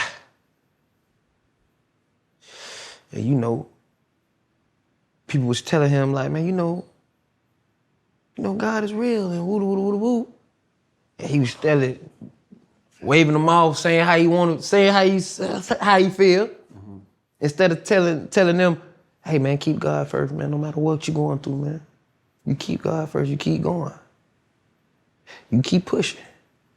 That's the course, that's the main line. Anything else behind that is none and void. And he took everything from Job. And Job, he wasn't disrespectful. He just wanted to go talk to the higher power and ask him why. And the higher power told him, he said, you ain't got a case to plead. Now what? The mission is the mission. There's no alternate, there's no none. Keep going. It's for the generations to come. They need to know that even through the midst of pain, even if you lost everything, you still kept the commandments, you still kept your faith, you still was appreciative, you still. And I always know that somebody's going through something worse than you. Yes, sir. You feel me? So if you are the example, you gonna be taken care of and your generation is gonna be taken care of. Nothing materialistic, nothing financially, nothing will make me feel better than to know that I at least got an opportunity to make everything okay. And that's gone. So now that I know that that's gone, I have to navigate in my little ones. You may face a time that it may break you down, but I'm here as your father. I'm here as somebody who has to be set as put as an example to let you know, look, I've fallen many times. I ain't never been broken. Little things gonna hit, you gonna have some big things hit. Everything is a lesson learned. Watch how people act when some little shit. They lose their goddamn mind with some little shit. And you really going through some shit. Don't let that be, don't use that as a crush to really act how you wanna act. Because then God'll open your eyes and be like, well, look at them. Look how, he's not at peace, but he's at peace in knowing that he can call my name. And that brings him peace. Now here on the earth, I may be frustrated and I'm human, bro. Yeah, man, listen, man. For the ones who you gotta break it down in layman terms, I'm frustrated for the rest of my life. I'm fucked up for the rest of my life. It's 50% of a certain unit that I have, and it's 50% left. My kids don't have nothing else to rely on. I have to be the nurturer and the provider. So I have to, when I see people that be going at it with their baby mamas and all that, I be like, listen, whatever it is, just make sure the energy right. Don't walk around with a hateful heart. Don't be like, oh man, fuck that bitch. Listen, man, you don't know how valuable you got it. That's value. Something you don't like holds a lot of value until it's gone and you're gonna realize how much value that is. So if I was you, go kiss her, go hug her. That may mean a lot. That may settle the situation. Be the king that you are and guide the situation forever. Don't ever get dismantled, don't ever deteriorate because you're gonna go through a lot of things that's gonna try to break your character. This is my character. Character is meaning I have to walk as of such, in such of honor, in such manner because of the higher power. Now, if a nigga wanna see me frustrated, y'all pull your bitch ass up and say some shit that I don't like right here in arm reach. Then I'll show your bitch ass what's really good, how I really feel. I set your ass an example. I make you the example. Since I'm tripping, walk in front of me and disrespect what I'm supposed to be doing. What I'm living for. What I'm living for. So I can take all my frustration out on your little bitch ass. Since you think this a front. Because sometimes you got to put a fool out there in front of the public to show everybody. Don't be the fool. For niggas who think it's a game. Now, we're gonna save this fool life. We're gonna let him go. And tell him, hey man, stay prayed up, man. Keep God first. Don't disrupt. Don't be disruptive. And by me acting out of emotions, I can be disruptive. But I don't have to be, I don't need to be because that's not according to the higher power's plan. The higher power plan was for y'all to see me go through that and I still speak his name, man. That's for y'all. And I'm still trying to figure out the reason for me. Dig what I'm saying? That's a forever fight that I gotta live with. Where do you find your place of refuge? Like when these things happen, what do you do? Because this is the most important question of all, because I have to be obedient to the person who sees this. Right. Because you're speaking to millions. Right. And somebody who's going through, has gone through, or about to go through what you have went through, what do you do? Who do you go to? What's that place of refuge? How do you process these things? I go to the higher power with it, you know? And then this is part of it too. So I appreciate you as well, because I don't speak, I'm not verbal I'm private, bro. Yes, sir. I don't want nobody in my business. I ain't in your motherfucking business. That's the human me. Fuck you. Fuck you in my business for, nigga. Back the fuck up. Spiritual side is me and say, hey, you heard? I know you heard. Keep God first, my boy. Stay prayed up. Man, you strong. I appreciate it. Listen, man, you gotta be strong one day too, man. You just stay strong. Don't let nothing break you. And you keep pushing and you gotta go on with your life. And then what I gotta go on with my life is go back to the resource. It's to the higher power. So I'm like, oh, you know what? I made it through the day. I didn't lose my mind. I ain't running to nobody that I had to take out my frustration on. I was, everything was smooth. My kids are smiling. Everything is good. Okay, the situation may be fucked up, which is forever. But how do I not dwell on the situation? How do I continue to keep going through the situation? Because this situation don't change. So I ask you this way. I seen an interview with Key Glock. Right. And obviously his closest confidant or a person who gave him an opportunity was Young Dolph. Right. When Young Dolph left us, Key Glock did an interview and he said, I'm gonna always be fucked up. And that leads me to the question of, how do you manage it? Go to the higher power, man. That's the answer for everything. Ain't nothing on earth. Nothing on earth has the answer unless God brought them to me or I will walked because I seek for knowledge. I hit. That's how I know I was supposed to be doing comedy. God was speaking through my partner. He was talking to me. He said, you need to do Vine. Sometimes God put people in your life because people are, you're not disobedient, you're just hard-headed. Yeah. God knew Moses wasn't gonna listen. He keep down himself, man. Say to people, man, what about, man? I don't think I'm capable. Man, it's you, man. I ain't choosing nobody else to do the job. Man, I don't know. All right. I'm gonna get your brother, because you're gonna believe your brother. Yeah. I'm gonna send your brother to tell you everything I'm telling you because you're gonna believe him quicker. Yes. Because even in that... It's the same message. Even in that message, Moses displeased God because he had so many questions. They keep asking. And for people who aren't theologians or who don't really understand the Bible, because I had to take my journey in biblical, my biblical journey. And one thing that I found out, Moses had a stuttering problem. Because when he was found, it's like when they say, don't tickle a baby too much, it's gonna lead to stuttering and things like that. Well, Moses was casted on a river and was found because he was crying.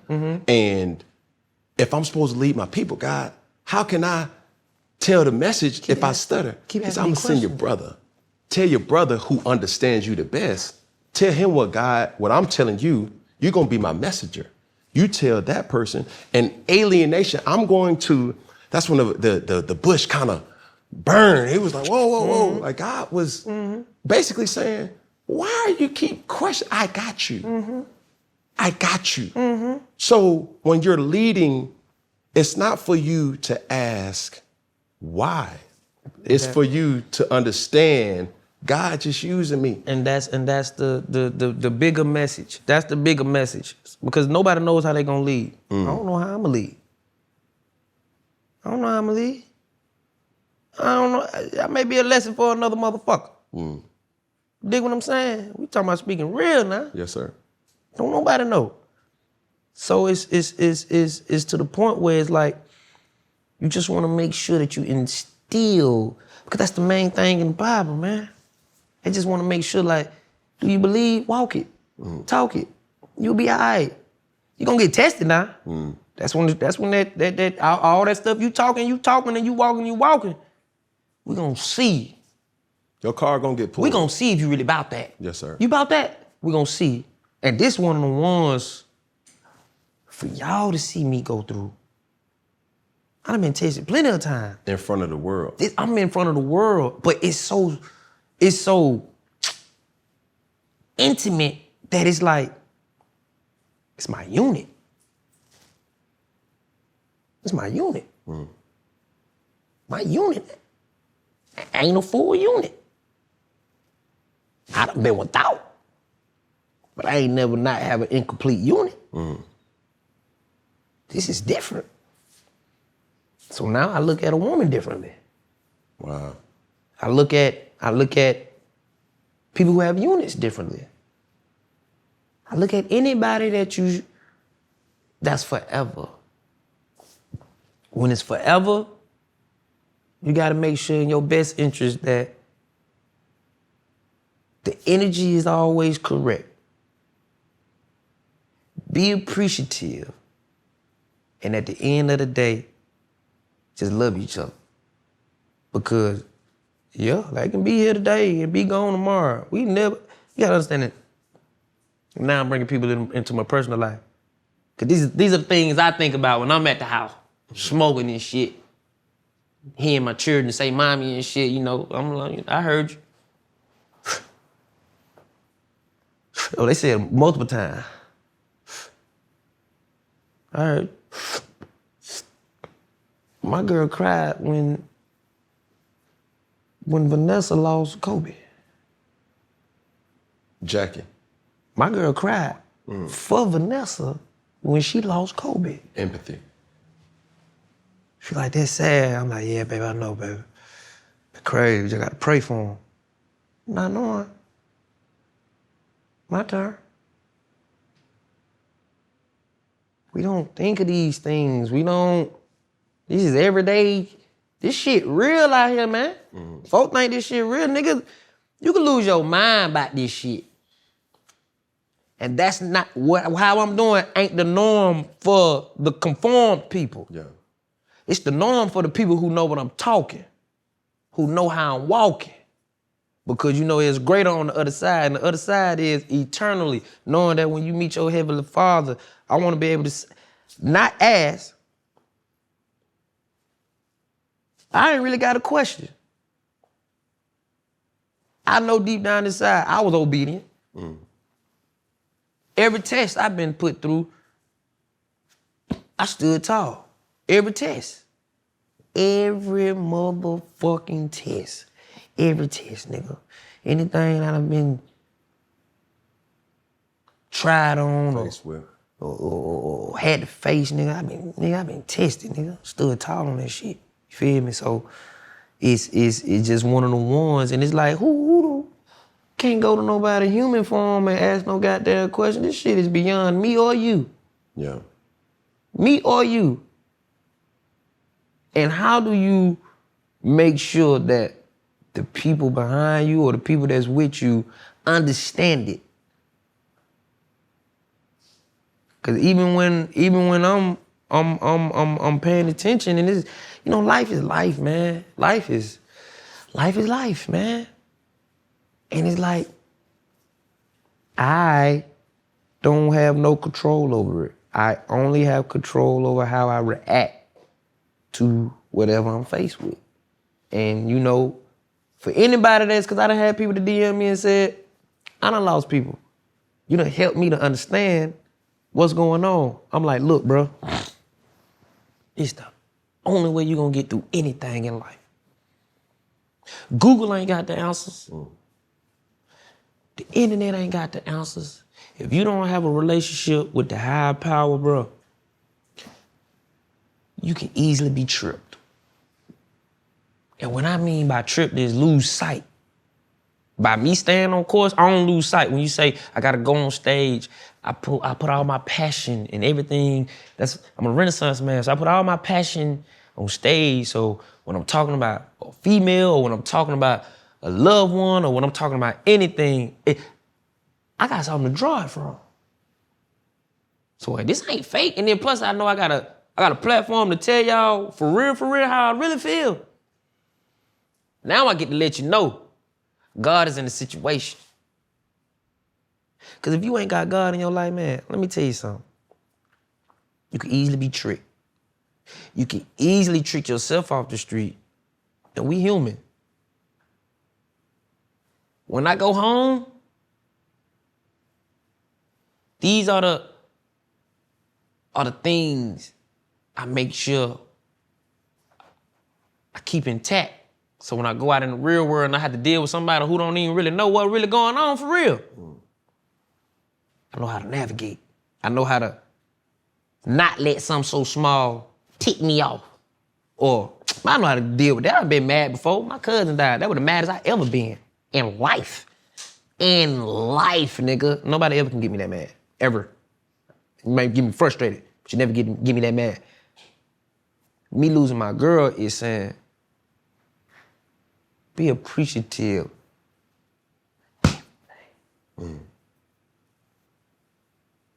Everything. When I say everything, the good, the bad, everything. Because this shit get real, my boy. So, thank you for sharing. But from what I do know, from the reports, prototypical procedure, the mommy makeover. Mm-hmm. Right? Mm-hmm. And I got women in my life that I have to, like, a lot of people live vicariously through me. Mm-hmm. A lot of people are depending on me, have 8 kids. Mm-hmm. So that Cam Newton that y'all see with the crazy hats and the crazy outfits on the football field, that's not who they know. Mm-hmm. They know daddy. Right. My question is, does it make you look at bodily procedures differently, knowing what you went through? I'm gonna say it like that. And I want folks to stay with me now. Cause I ain't gonna bring people into my personal life. Yes, sir. Or what someone said or what I said. Or when you move as a unit, whatever happens, we move as a unit. I get why women wants to enhance themselves. I get it. But fellas, we have to do more on just continuously telling our women that they're beautiful. You're enough. We have to continuously tell them that they're gorgeous. We have to always, don't make your woman feel like she has to go do something, even if you fucking with another chick. Like, no. You just love a woman, that's it. And women, listen to your man. Just listen. Just listen. Just listen. I can't sit here and say, because even with right now, even with that going on, right, this is what I'm reminded every day. If you look at it, bro, the women, the rate of the BBLs, and you the only person that can do this. Can't nobody else get me to talk about this shit. Take this clip and then run that shit. No, I'm not talking about this nowhere else. If you look at the women today, it's a lot of women who have BBLs when you go outside. Yes, sir. So I'm constantly reminded.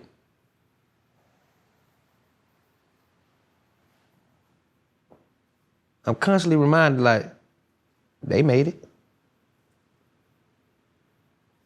There go another big booty.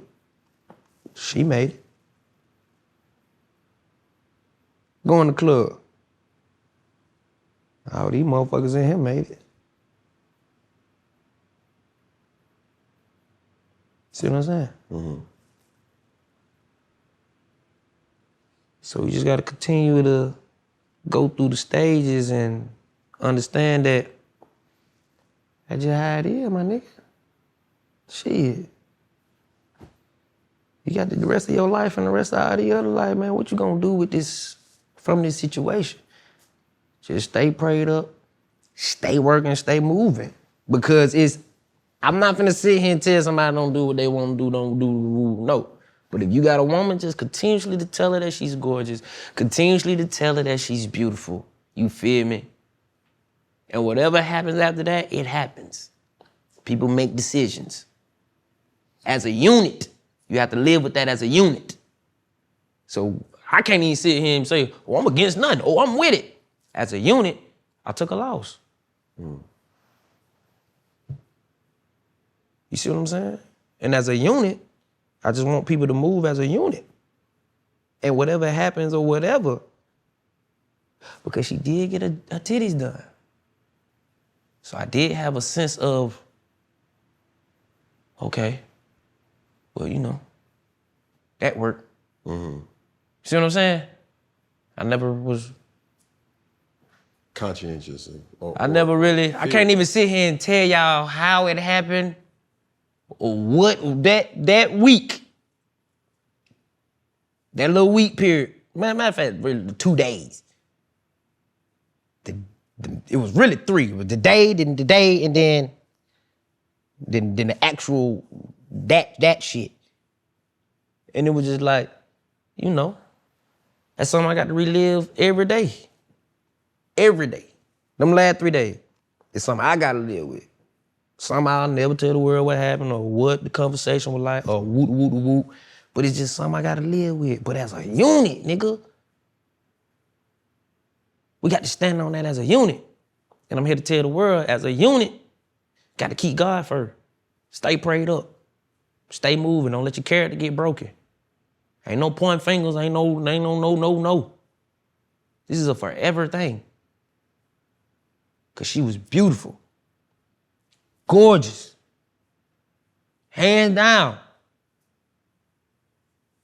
We got to move with that as a unit. And I never bash her name or say no. She was going to be even more beautiful. If that's what she thought. And I was going to be right behind her. And it'd be like, yeah, baby, do your motherfucking shit. Dig what I'm saying? But as a unit, it went the other way. So as a unit, I got to sit there and we got to eat that shit. You feel me? So in her mind, if she felt like it was going to do whatever it was going to do, I'm behind it. I'm not against it. I'm with it. But it went the other way. And I can't fight nobody. Because as a unit, we got to stand on this as a unit. That's heavy. That's honorable for you to speak life in relationships. You know what I'm saying? And I think for this BBL epidemic that we're seeing within the last really decade or however long it's kind of been around, that it's not going anywhere. But a lot of it stems from men. Yeah. Right? They do. Because they do. Especially in our culture, it's like, bruh, she need a fat ass. That motherfucker gotta be juicy. I mean, she gotta be thicker than cold oatmeal. Right. And we don't realize the monster that we creating because the chicks that we choose, they have a certain look. But see, this is the thing that women have to understand. Men are attracted to women. It ain't about the look. We want pussy, man. Pussy coming out. We like big bag of chips, little bag of chips.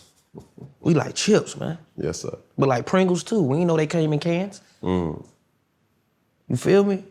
It's pussy.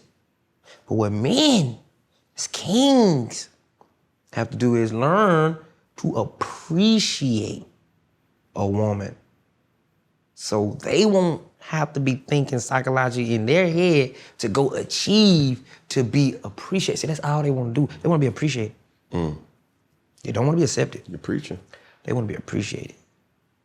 And once a woman really knows and confidently knows that she's appreciated, she knows, like, I don't have to do that. And not saying that mine wasn't appreciated, because she knows she was. But as a unit, if one move, you move. You don't fight. You move accordingly. That's what units is. That's why when I see people together, and I be like, bro, you got a unit, bro. Whether y'all may not like each other or not, you are forcefully there. And y'all have to deal with each other. Why? Because y'all have created an energy that have implemented both of you. How y'all gonna make this work? Y'all gonna be fighting for 20 years and don't wasted all this time to have really lived life and experience as friends? So y'all said fuck being friends and went straight to enemies? Nah, that ain't how life go. Cause once you lose an enemy, you realize, oh, we really could have been friends. Why not? No, you preaching, bro. I just look at a situation where, as men, we don't take accountability of the monster that we are creating in our house by saying certain things, but you're creating insecurities in your partner. Words hurt. So what you're saying is pour into your partner. Pour into her. Pour into her, even, like you say, that's when loyalty come in. When you're not, what is it again? When it's Loyalty not in your favor. When you're not in It's- your favor. Loyalty is only measured when the situation is not in your favor. Even when it's not in your favor. Man, they do me like that. Shit, Yeah, I don't care. I don't care. They talking about when they go low. Man, I don't care. Shit, I go all. Tit for tat. That tit for tat shit don't do nothing, bro. That shit does nothing, bro. Tit for tat, bro. I sit here and listen to people argue about nothing with their significant other, bro. That shit be so small. And I just wish I could work something out with mine. Shut the fuck up and go deal with that shit, man. Please do. Please get out my face and go deal with that shit. Go get her a hug, my boy. Go kiss her. Go love her. Go rekindle. Matter of fact, the ones who are loving each other, don't move as a unit. Be appreciative of one another. I'm telling you, life is a whole lot better when you move like this. Cause you don't want to be put in a position where you sit back and you realize that shit was small. We wasted so much time doing that shit when we could have just really been doing this, doing that. That was a waste of time. Did good. I could have been a little better. Yeah, I could have helped. You could have been a little better. We could have did all that. Oh, damn. Now I sit and think about it. What about that look? Man, I can't believe we missed that. By doing all this bitter shit. Tit for tat. Tit for tat, bro. The tit for tat shit. And the way that they condition the women to say they don't need a man, and like you said, the man not pouring into his woman and keep fucking off and doing all this extra shit, and his woman looking at it like, okay, that's the bitch he went off on me on, not knowing, no, baby, that's pussy. He don't like that bit. Men can fuck without emotions. Yes, sir. We do it a lot anyway. That's why we don't know how to channel our emotions. Been fucking numb for four and a half years. So when love really get around, you so jittery, you don't know if it's some bitch shit or what. No, nigga, you in love, my boy. Now appreciate it. The woman is really the best gift that we got, and a woman has a nurturing spirit that she can continue to uplift her man, and so he can be the king that he is. In spite of. And in spite of what's going on. That's loyalty. That's loyalty. You see what I'm saying? So nowadays, I really be an advocate. When I see niggas, I just be like, look, bro, appreciate your girl, the good and the bad. Cause I'm telling you what niggas ain't doing, bro. They not spending time with their girl. Everybody's playing the position. You got to take that time out. Them dates, that shit matter. That me time, that shit matter. When shit change, cause shit change when people had children. Yes, sir. Even when people had children, you like, damn, you ain't the person you, cause we used to date, nigga. Yeah. Y'all ain't dating no more. When the last time you been to the movie? When the last time y'all just went to the drive-in? You still fucking the car, nigga? Do some of the freaky shit. Do some of the shit that the reason why y'all was, yeah. Fuck outside. Go do some shit. Do some shit. Act like you're 17 again. Yeah. Do that shit. To keep the love, they be like, man, I fuck with you, man. You crazy. We have been we been tripping. What shit ain't even that deep. We been tripping because of the stages of life have changed. But if we like a certain stage, how do we perfect that? The conditions have The changed. conditions have changed, But we shouldn't. but we shouldn't. But but I like to present the son, Reverend You DC did. Young Fly. Come on, John. Listen, but even too, so what I hold men accountable is this. So respectfully, because this is what just came in my mind. I got daughters. Right. I got 3 daughters now. Right. It's in the entertainment, it's in the visual aspect. When they look on TV, they see the voluptuous, you know what I'm saying? In the music, bad ass bitch with the da-da-da-da-da. It's all that, I don't want her if she ain't thick. Like, what do I tell my daughters? You see what I'm saying? You control the narrative, and you control what they watch. And you tell them the real. You know what propaganda is, baby? Propaganda is fake news. You know what puppets are? They like this because they make money off this. What you mean? You'll see in a minute. Wisdom don't make sense until the right time. When you come back, you be like, That's what Daddy was talking about. That's what Daddy was talking about. Appreciate. They gonna learn how to appreciate. Your daughter's gonna learn how to appreciate. Don't ever let no man tell you you need to be doing this or to be doing that. Especially if you risk your life. You're smarter than that. That ain't the one you need to be with. That's a hint. That's a fuck boy. Get away from them. Fast.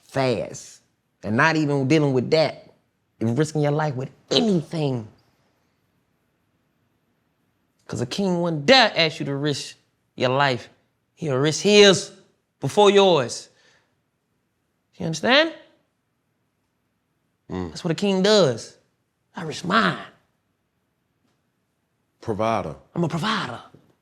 I go out here every day and fight all the battles. I just need for you to be strong, just in case it get risky if I'm not there. Dig? I'm digging. So, niggas gotta understand that shit. We gotta instill that power of discipline and the power of self-appreciation when someone don't have appreciation for me. I at least have my self-appreciation. You see what I'm saying? Yes, sir. So, even with the kids, my children, they know, but they don't know. They don't know the reason. They don't know why. They don't know none of that. Because we move as a unit. If I made a decision, I made that decision and we move as a unit. If you make a decision, I have to move as a unit because you made that decision, but we're a unit. Nobody on the outside will know what we talked about. Nobody on the outside will know. Family news. You feel me? We're gonna talk about They gonna it think, you agreed to that shit? We did. Now what? Because the backlash that come with him, it come to me. I take it before it come to him. Hit me with it. We did, now what? Go in the house. We did, now what? Then when I go in the house, I'll let you know how I really feel. You see that? You see what you put Daddy through? You know better. But they'll never know that we... We're gonna move as a unit. So when you move out there, understand, you represent me too. That's how I move. I know for a fact I ain't by myself. I got my kids, I got my family. I got the soldiers that's out there that's listening, that understand. Cause you know, I listen to other people that has wisdom and speaking they talk, not knowing that they be helping me. Boy, you helping me. So we gotta help each other. This is helping me, nigga. I don't talk this shit I think about. Can I ask you something? This shit I tell myself.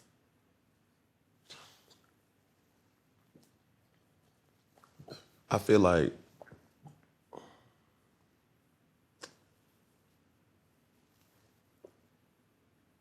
humanly, do you allow yourself to move forward in regards to what's the thought process in dating now? That ain't something you just think about. Not right. It's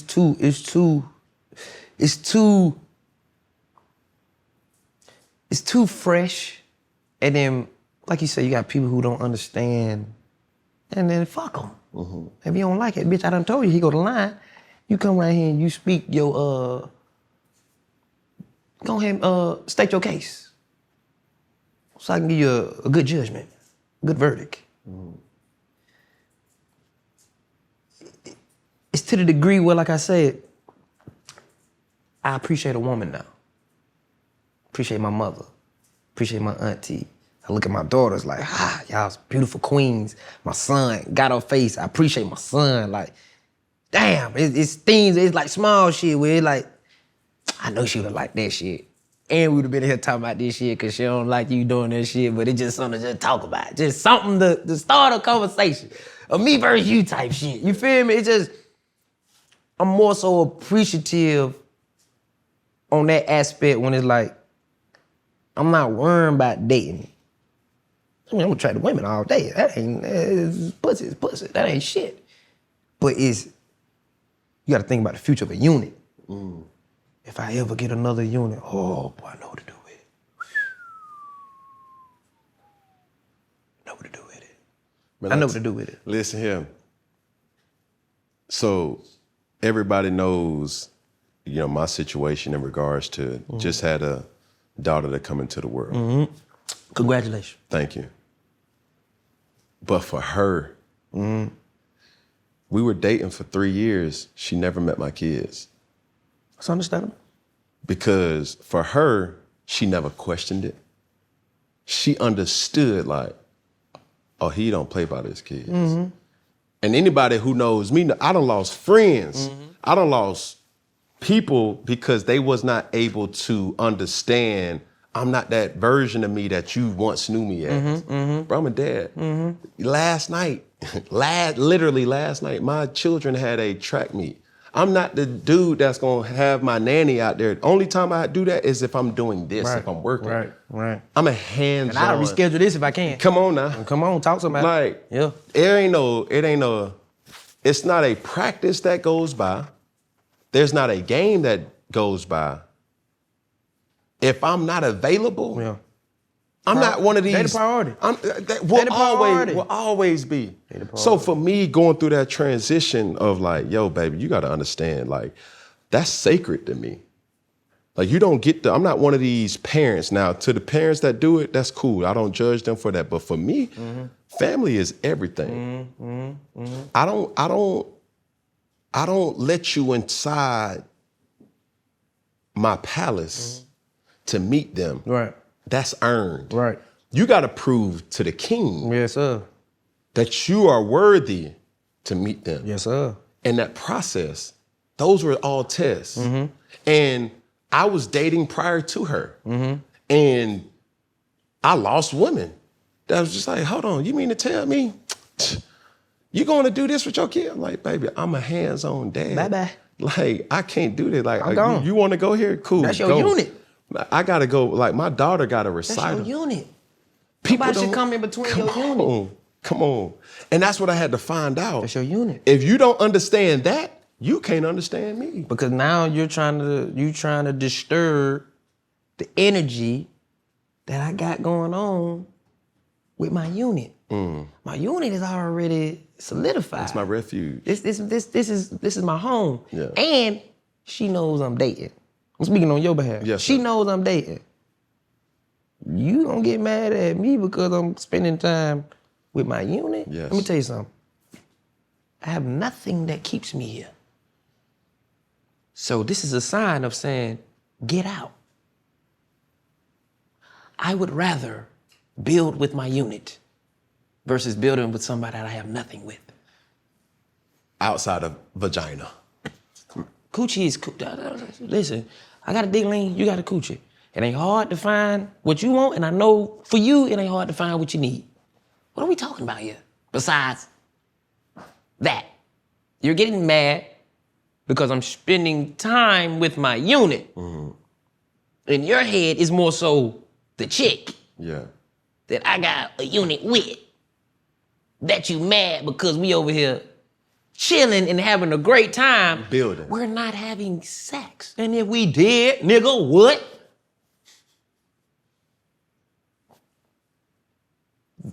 Don't come a part of the unit. Don't try to disrupt. Don't disrupt the unit, bro. And I'm so big on people keeping their unit intact. Well, I'm like, hey, bro, monogynistic, or if you poly, keep your unit intact. Monogamous. Keep your Polyamory. unit intact, Polygamy. Correct. bro. You dig what I'm saying? What I say, monogamy? What I say? Monogamy. I said monogamy. Monogamistic. Monogamistic? Sound right. Shit. Monogamous or poly? Just keep your unit intact, bro. Don't worry about the outside world. Yeah. I don't care about what the outside world is talking about. See, even I'm gonna go back real quick, because growing up in church, Right. there's things that's unspoken. Talk your talk. And my reality isn't another person's reality. And too many times, I'll give you an example, barbershop talk, you give homeboy talk, you know, blunt talk, like just you talking on another man or another woman's situation that you could never or would never be in. So it's easy for I'd never do that. Ain't got nothing to do with you. Nothing to do with Until you are faced with that situation and you say to yourself, what am I becoming? But I had to have a conversation with loved ones to say, like, listen, you can go to Publix, you can go to Harris Teeter, you can go to Walmart still live your life. and live your life. Nobody knows who you are. And that don't mean you ain't better than me or I'm better than you. It's that when I go different places, I get different experiences. Facts. And that temptation is going to be a little tougher for me. We all are getting tested. So don't judge me for the things that I've done if you can't relate to what I'm going through. If you don't understand the test. You can't. You don't understand the test, and I'm not saying, because I don't know what's your major, but I do know tests are harder than some tests. Yes, sir. And over here in this curriculum is a test that was hard, and I don't know on your curriculum, it may have been a test that was hard. But I'm here to tell you, you can't dictate my test off of what your test talking about, For because sure. we are in two different classes. We got two separate scantrons. Well, we got two separate scantrons, and we learning two different things, bro. For sure. God. But guess what? I bet the lesson's still the same. I swear. You so busy worrying about how I tested instead of saying, what's the scope? You looking at how I tested and, man, I saw you got shorty paper. God damn it, I did. Why you worrying about if I cheated or not? I ain't in your class seeing what's your score? Cause mine was a 93. No, it wasn't. And I only asked 2 questions. You just saw the 2 questions that I asked him. So that means I knew the whole test. I just tried to get a perfect score. Swear. You see what I'm saying? So we not learning lessons from one another. We're more so judgmental nowadays, especially with social media and shit. They just so busy just judging instead of learning. I sit back and learn from everybody. That's why I had to sit back and learn from this experience. I'm like, every day is a learning experience, man. Every day, man. I'm just thankful that I'm able to live through the day and really just, I don't like to say crash out, because nigga ain't nobody make me crash out but me. But I'm still able to find joy in this thing called life. Put it like that. Yes, sir. You know? And the joy is, when I look at my kids, they smile, and it may be the birds chirping. You know, it little shit. Yeah. I'm just appreciative of all this. I don't give a damn what it is. I'm just appreciative. I'm just like, you know what? We just gotta be thankful. We could get what we don't know how tomorrow gonna be, or the day after that. So just be thankful of the shit you got. You ain't gotta go to prison and realize, God damn, it's a nigga in prison right now. Wish he could open up a refrigerator. That's all he wanna do.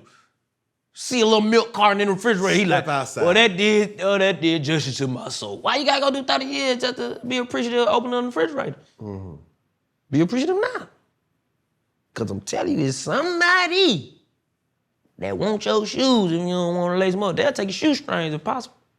They just need, this a nigga right here now who got shoes, no soul. Everybody got different shoes though. Everybody got different feet structure. Your shoe, my shoe. But you ain't walking alone though. That's what people gotta understand. Last thing, bro, before we get out of here, bro, it's been a journey, dog, and I just appreciate you allowing me to take this opportunity to shed light on your situation. What's up? Bro, you the only nigga that can do that though. Nah, everybody after that don't be calling me. No, this it. Ain't no. But it took some time. Like, bro, I've been texting DC. I ain't asking this shit no more. Listen, bro, I've been contacting DC, bro, damn near going on about 5-6 months. Trying to get this shit locked in. And I didn't think, like, a lot of times, like, the interview gonna do numbers for what it is. I appreciate the smoke talk. You know what I'm saying? That's what I be trying to see. They don't know that talk right there. That was the talk. Yeah. Cause it's like, you really start realizing, and I told you this off camera, I was like, bro, the most disheartening thing being in stardom or being as a person that people know is when you meet somebody that you think you'll be a fan of and you be like, damn, this nigga. Yeah, they weird out here in the world, man. A lot of, but you know that, like you said with the ego shit. Yeah. You know, fame ain't shit, cause you been that nigga since when? Nigga, since the day of time, right? Mm-hmm. Right, nigga, I been that nigga. I just ain't know that this was just gonna take me. Yeah. This was what it was. I'm like, damn. The one I kept trying to shelter. Yeah. Is what I had to unshelter. For sure. You see what I'm saying? And it was like, all right, but then when you realize people ain't who they is, you could tell. That's why you gotta be God-fearing. You gotta keep God first. You know who got God in their life. You know what's going on. And the discernment will tell you. You feel me? The energy will tell you. And guess what? Don't get frustrated when they don't walk with you. You ain't gotta sit there and show your hand. It's like poker. Spade. What you saying, shorty? It's spade. It poker to me. Look, it poker. Look, you know, when you got a good hand, bad hand, same face. That's good hand, bad hand, same face. You understand? Play some spade. They gonna sit up here. I got 2 in the possible. But did the thing though,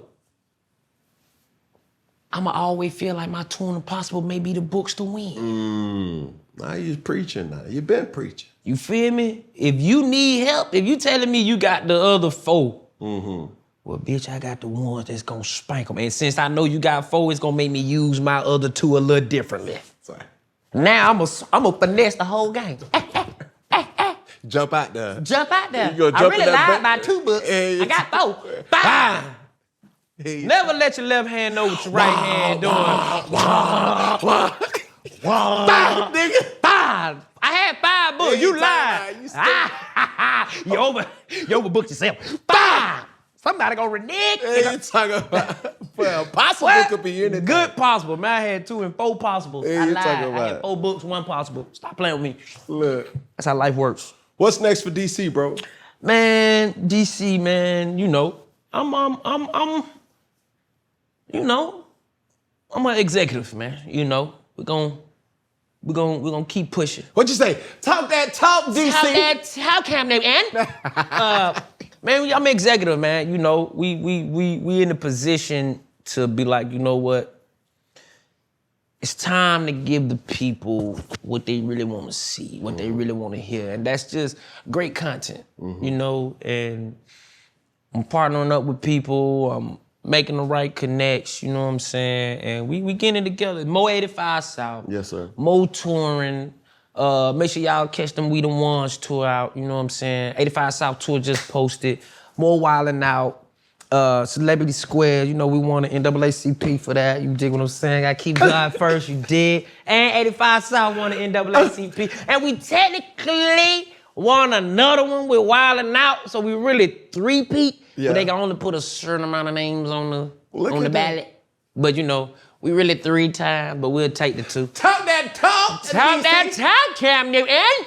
So, you know, we just, and even through the midst of all what I'm going through, man, you know what I'm saying? I appreciate, first of all, the Most High for granting me the strength to just keep on going. Yes. Cause this shit can lose, you know, you can lose yourself and lose fight. You know what I'm saying? Especially with anything that you just really don't feel like fighting. Some shit you just be like, man, I don't want to deal with that shit. Literally wake up and be like, man, I don't want to deal with that shit. But like, but you Heavy as a crown. You can't blink your eye out of this one. You got to deal with it. So I appreciate the people that he bring forth to me where I can give off this energy and the message that I have to give and the lesson that I've learned. I'm grateful for the people that's appreciative and listen. And I know that they can take it with them because I hate talking to fools. I hate talking to motherfuckers who don't understand. That's why I ain't talking to a nigga. I don't know you, nigga. Fuck you talking about. That's why I said I don't speak like this is shit I think about every day. Every day. I don't have these conversations with my friends, with my children, or with somebody I call a mentor. I ain't got no damn mentor, nigga. Fuck you talking about?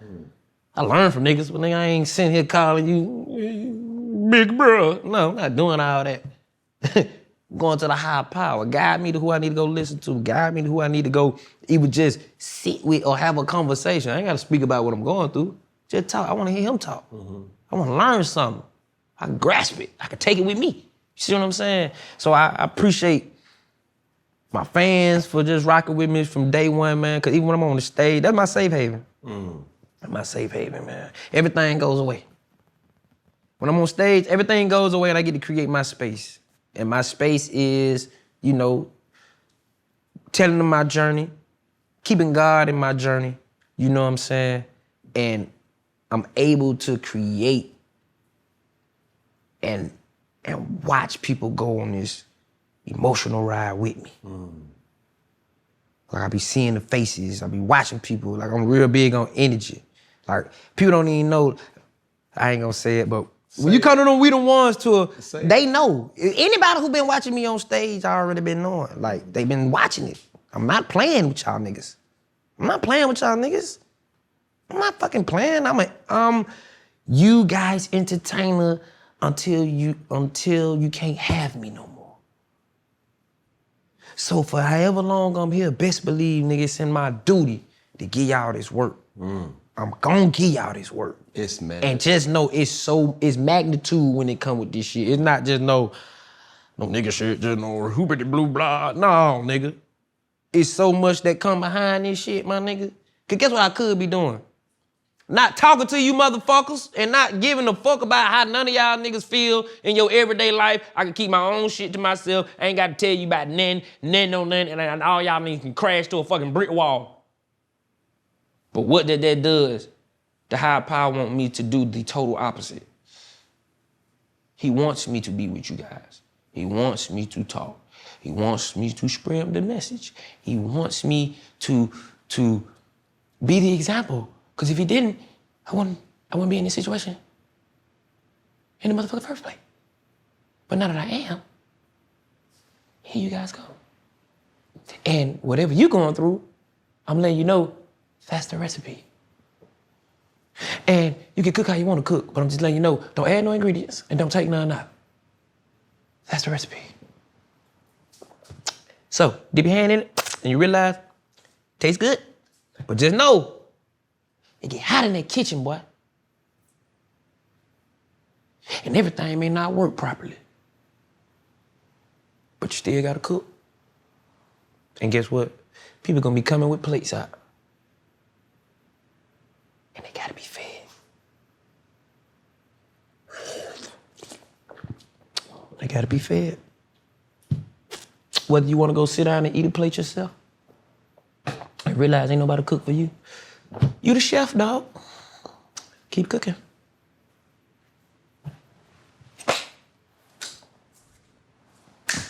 Yes, sir.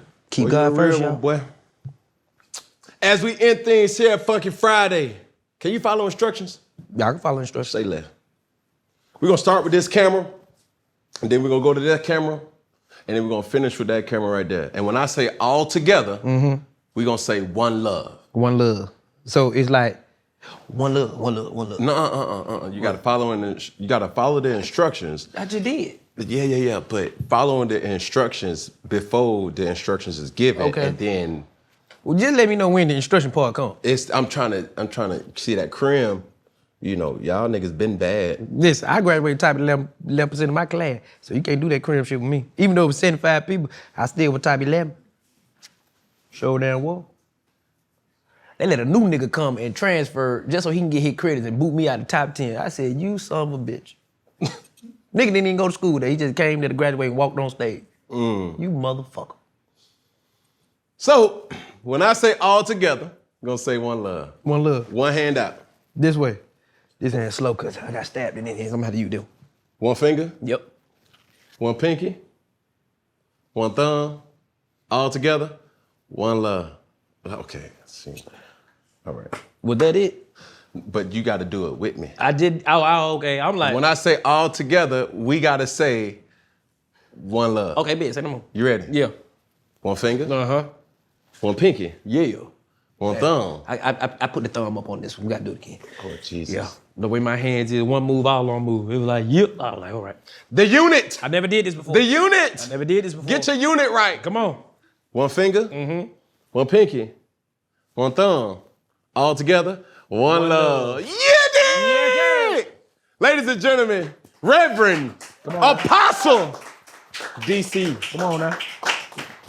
My guy. Yes, sir, Steve. Thank you. Every time.